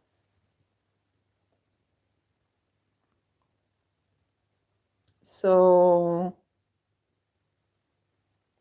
yeah, this is the Pluto stuff. Now let's go into hard aspects to outers. So outer the conjunction, Mercury is going to square Pluto on May 17. We talked about this. It's when we have this beautiful kite shape, and Venus is next to Uranus, and Mars is conjunct in Rahu. So you're fated to have like mind-blowing sex, but you won't be able to communicate with the partner. So it's so it's not going to be mind-blowing sex. So I don't know. It's just like we talked about this. Mercury square Pluto. It's how to make a statement without making an enemy, and it's just annoying in general. But it's also very deep, very concise, very thorough, very. And the thing is that the communication is coming from a deeper motive, but you're not aware of this deeper motive. As a natal Pluto opposition Mercury, and when Pluto in Scorpio, mind you, and Mercury is in Aries, so most likely I will have years where I understand what I said only after what I said that, or thinking like, where was this coming from? So that's that type of communication. And then you can have like a psychological crisis around communication, suddenly not being able to communicate. The times that I have been placed in an argument and not being able to receive information back. And it's not being narcissistic or anything like that. I just feel overwhelmed and unable to participate in communication for no fucking reason. Just like, oh, I'm triggered, but I have Chiron in Mercury sign, so I'm like extra overdosey. Then we talked about the Venus square Pluto, May 1st, when Pluto is still direct before it goes retrograde. Yeah, it's just the time of the year where it's yucky, yucky feel. But let's wait for the Venus trine Pluto, which will appear on May 25. Venus will be trining Pluto when she ingresses to Gemini, very likely. So, yeah, which does mean she will conjunct Sedna. But the trine to Pluto gives us depth and transformation and understanding between these two. Okay, this is where Pluto can be more in contact with its, yes, I see where I'm being like in coping mechanism mode, and Venus can be more accommodating or just kind of providing validation to Pluto instead of the square where she was like, you invalidate me, I invalidate you back times 10. Then it's kind of like, yeah, I see where I feel invalid, and Venus like, this totally happens to all of us. It's like, why weren't you saying that when you were invalidating me? No, I wasn't able to say that, and that's what's up. So this is the Venus Pluto, and we don't have any more big squares. So lots of sextiles and trines, lots of synodic cycles opening because we have a stellium in Taurus.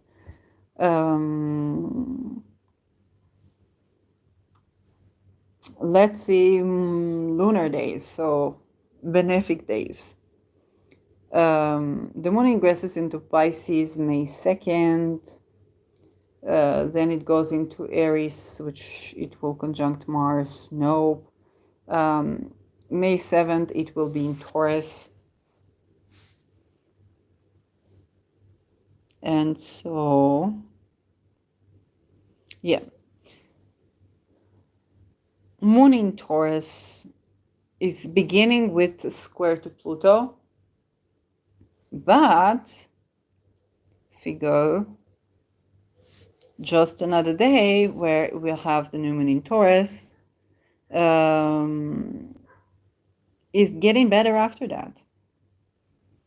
Okay, so it will sextile Saturn, we'll have a new moon, the moon will be in Taurus.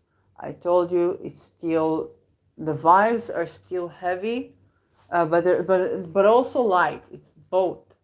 And the moon in Taurus, all in all, as of kind of May 8th, May 8th is better. May 9, we're going to have moon meeting Uranus, which is exciting, but I wouldn't list it on a peaceful, jolly days. So let's go back.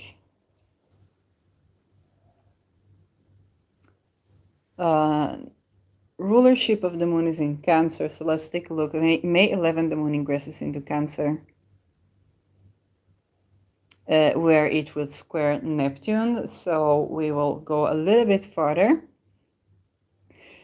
And yeah, my lunar return. Moon will square Mars later. So moon in Cancer is a bit annoying. And then, of course, it will oppose Pluto. Moon in Cancer is less nice. So kind of like May 8th. May 8th is sort of okay.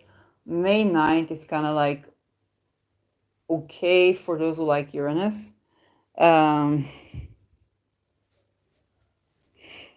going to be eating something unusual with that. Then moon in Leo, let's take a look at one of the fire signs. So of course it begins with releasing from the opposition to Pluto. Oh, it begins with building up a little opposition because Pluto is 2 degrees. So May 14th. Yeah, May 14th is okay. I mean, moon is going to be in Leo. You're going to be emotionally relatable. Moon Leo is the relatable moon. These are the people who wear their hearts on their sleeves. They will cry in front of the camera. They will be laugh in front of the camera. It will all be their genuine feelings, because they are wanting to share the heart, or where the emotional side, or the deep psychological side with the world. They can be very inspirational leaders. So Moon will trine Mars and square Venus, which I'm okay with. I mean, it's not, you know, it's not so lovey-dovey for like a love affair, because you want Venus and the Moon to have harmonious aspects. Um, but it's great for sharing your feelings, for taking the initiative, for wearing your heart on your sleeve, um, and maybe big romantic moves or flirtations in a relationship that's already established.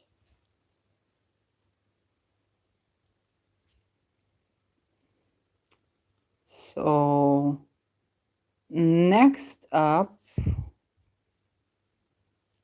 okay, let's talk about the moon in. Okay, I will talk about the moon in Libra, because when the moon goes through, not this one, yes, this one. Oh, why is it given? Oh, because it is full moon. Why is it given full moon? Because it is full moon. After, okay, I don't understand what happened here. This was not the full moon. What the heck? Never mind. Okay, May 19, the moon will go over Ketu. So this is where, first of all, we get is the 11th degree. Yes, the moon will go over Ketu. Venus. This is, I'm just looking at this and I'm like, oh, I'm tired. I'm exhausted. So you want to plan for exhaustion day, because you're going to be exhausted, you're going to be drained, you're going to be resting, in resting position, so you don't want to be like on the wheel when you do that. And then for those of you who need this, first of all, I talked about my May 2 to May 4, moon will be in Pisces and it will be conjoining Saturn. So don't kill yourself. And when the moon is in Virgo between May 16 to May 18, again, it's not a calling to put an end to life. For those of you who are sensitive, most of you are not going to experience it in this way. Those who are sensitive to the moon Saturn hard aspects, that's what's up. And moon will be in Gemini between May 9 to May 11th, and in Sag between May 23 to 25. The moon in Scorpio, the fallen moon series for the Scorpio stelliums is May 21 to May 23rd. So this is that time of the season where the moon is in Scorpio, and Mars will be leaving its conjunction with Rahu, so it'll be in 15 degrees Aries.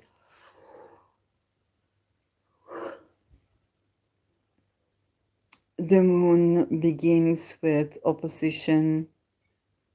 No, it's not. It's not opposing. It's sort of a kind of opposing Mercury. I'm not worried about that. It squares Pluto upon its ingress to Scorpio. So this is where I would go for essential oils. Okay, Avis alba, okay, silver fear is great for like joy of living. So you might want to have like that around you. Orange is nice, but I think the silver fear is more kind of like joyous. Jasmine is. I recently learned that this is a moon oil, but I don't know. I just like jasmine for bringing you the vibes of kind of surviving chaos. It's kind of like it's a euphoric oil, basically. So yeah, Baba. I think this one is good to kind of feel a little bit better, albeit all of that. And oil is a great remedy when we talk about Scorpion, when we talk about Pluto. Pluto is oil par excellence. Okay, invest in oil, so essential oil. It's the essence of something. So essential oils are excellent. Again, buy from like actual distillery or something that's not an MLM. Okay, you got me. And another oil that I can think of, and you want to be properly diluting, blah blah blah, for this time. I hope I'll remember my advice. Vanilla. And now you won't have vanilla, you will have benzoin, which sounds like a curse. In Hebrew, it sounds like a motherfucker. But it does contain vanillin, and it contains other components that are very good to keep calm in the hour of chaos and bring pleasure to life. Okay, so this is another one that I would go to at this time. All of them excellent. So I would go for more like the moon oils than the Mars oils. It's just my preference because I want to bring in the softness of the moon. And you do a trial and error with this. So this is what I have to say for the moon Scorpio and the moon hard aspect in Pluto, but especially the moon Scorpio where the moon is fallen and you want to feel a bit safe, albeit the fact that the moon is falling. And you need some help, so essential oils can be a great go-to. Yeah. Moon in Sag. Again, the moon in Sag will be square in Saturn. And we begin with moon opposing Jupiter and Venus. Yes, you know, the moon in Sag is usually lighter. And Neptune trines it, so it is lighter. It will be squaring Saturn when it reaches its middle phase. So, but it's very exhausting. I feel that the vibes are very exhausting for this moon in Sag. And yeah, moon Capricorn, which is at its detriment. So this is kind of like when we, yes, it's given a bit Shani Nicholas app, but for free. So this is moon in Capricorn. So for the moon in Capricorn, it begins with squaring Neptune from Capricorn, which shouldn't sound strange to you because Neptune is in 29 degrees, so it's almost Aries. What would I use for the moon Capricorn? Because moon Capricorn is, again, it's its detriment and everybody wants to die. No, not everybody, but some people.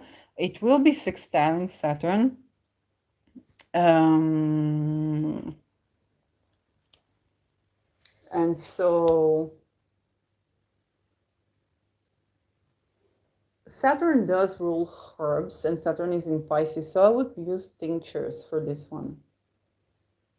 Okay, so if you have no problem with like alcohol-based tinctures, then that can be appropriate. I'm not trained in prescribing tinctures, and you might want to, you know, if there's no problem, then you might want a moon herb, because Saturn rules agriculture, that is coming in tincture. I'm not trained to prescribe any such thing to you, but this is a time where you might want to take those to meditate. Could Bach flowers help? Because Bach flowers is classical Pisces remedy, kind of like a rescue remedy go-to. What I'm missing here is the moon. So if there are Bach flowers that are moon related, then I would want to strengthen the moon in there. Saturn also rules crystals. Now here is the big issue, because we don't want to bring in, if you wear something like a moonstone, it can bring in the extra Saturn vibe, because the moon is so manifesty and absorbs the energies where it's at. So make trial and error with that. It can be appropriate to bring moon crystals if they're ethically sourced. Should not. Yes, there are some people who mine the crystals themselves, so that can be appropriate. Or white stone. Stone is Saturn. White is the moon. Yeah, I think those are pretty much the go-tos. So this is where the moon is a bit in detriment. I usually feel the moon in Scorpio more than the moon in Capricorn. Moon in Capricorn, I'll just do some studies, but for you it might be different. Moon enters Aquarius on May 27, and then it re-enters Pisces on May 30. So I think we are not having, May 31 is where the moon is conjuncting Saturn again. So again, this is the one day where the Saturn is going to be felt very strongly, and know that this day is coming. If you are one who's sensitive or have like suicide ideation and stuff like that, then whatever works for you for this time, just know that you want to prep up for like May 31. Money wise, I think about most of them, it's the Venus, which is going to be amped up with Mars in conjoining Rahu. So it's very much the Venus, okay, where money flows out of your pocket for like absolutely no reason. It's very much the Venus. And the current Jupiter-Uranus, okay, May is not going to leave you with a lot of excess cash unless you have like a windfall. This May is really, you want to spend a lot of money on luxury things or on comfort things that are unusual. You find unusual ways to be comforted. But you might also be making money suddenly. So this is just a lot of Taurus vibes. And that's it. So the Jupiter-Uranus is ongoing right now. And then you're going to have the Venus-Uranus, which is with Mars conjoining Rahu, which is even bigger, big spender vibes. Just to remind you when that happens, Venus is going to be on May 18th. And the moon is also going to be in Libra, so you're going to be both indecisive and spending big money. And Mars is going to be conjoining Rahu. My best advice to you is to just not rely on saving money. This May is not the month where you're going to save money. If you've been trying to put something aside, you might have a windfall, you might have a sudden success, you might have a this, you might have a that. But when it comes to like how much you spend and your budget, this is not the month. All you need is one day. When Venus is with Uranus, the moon is in Libra, which is Venus sign, which is with Uranus. Jupiter is very much still present in Taurus, so you're still doing big moves. And Mars is with Rahu. And Mercury is with Taurus, so you're thinking slowly but acting very fast.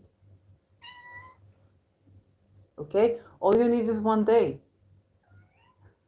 All you need is one day.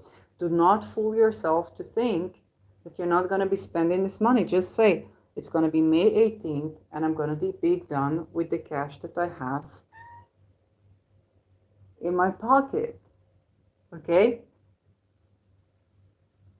It's going to be May 18th when I'm not going to have the credit anymore around until the next, income or paycheck or whatnot. Okay?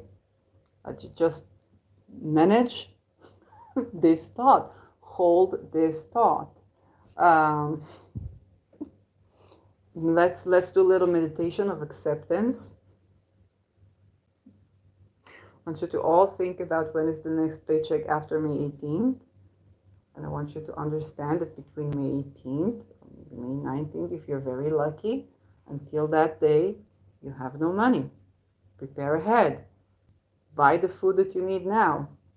For all these days, with no money to buy food, no money for recharging your car. Okay? Plan ahead. We need to pay the bills, pay the rent, pay them now. We're even prepare for a war, darling. Okay? It's Venus going shopping with Mars thinking big and Mercury thinking slow. Mars acting big, Mercury thinking slow. Venus is a sudden urge to do something. The moon is triggering it. Okay? Prepare now. What do you need to have at your home? Filling the tank. May 17th, your tank should be full and you should not be driving that car. Prepare. Okay? Brace yourself. You might go in on a sudden flight somewhere, and Jupiter is still in Taurus. So this is the way to deal with that. If Venus is representing your spouse, then yes, let's hold the space and just understand that this is what's happening. We can buy the food to prepare now and think about it. Let's say there is a war for 10 days.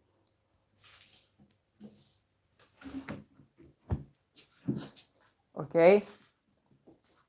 Let's say there is a war for 10 days. You're going to need food. You're going to need emergency lighting. You're going to need your tank full. Okay? You prepare it ahead of time. Then you can enjoy May 18th like you should be. Because if you think you're going to be taking this one with stride and have money in your pocket and say, oh, I will probably have a windfall. Okay, if you're like the Lulu. Because why not? Let's take the moon opposite Neptune here too. Is you're gonna be the Lulu. Okay, if you think you're gonna take this on a stride, you better be listening to the podcast today, and you better be preparing today. There's gonna be 10 days with no food, otherwise. So I know what I should be doing tomorrow. So now that we are working on acceptance, okay, rather than listening to all these people that tell you to buy coupons and set your money on the pedophile ring, as you call trust. I'm telling you how it is. So this is the day. If you survive the Jupiter-Uranus, then you know that this one, in Hebrew we say vidui hariga, it's meaning to make sure that it's dead. So anything that you got in the bank, we make sure you no longer that everything's clean. That's the day. And that's now I was challenged to make a financial prediction like for the world.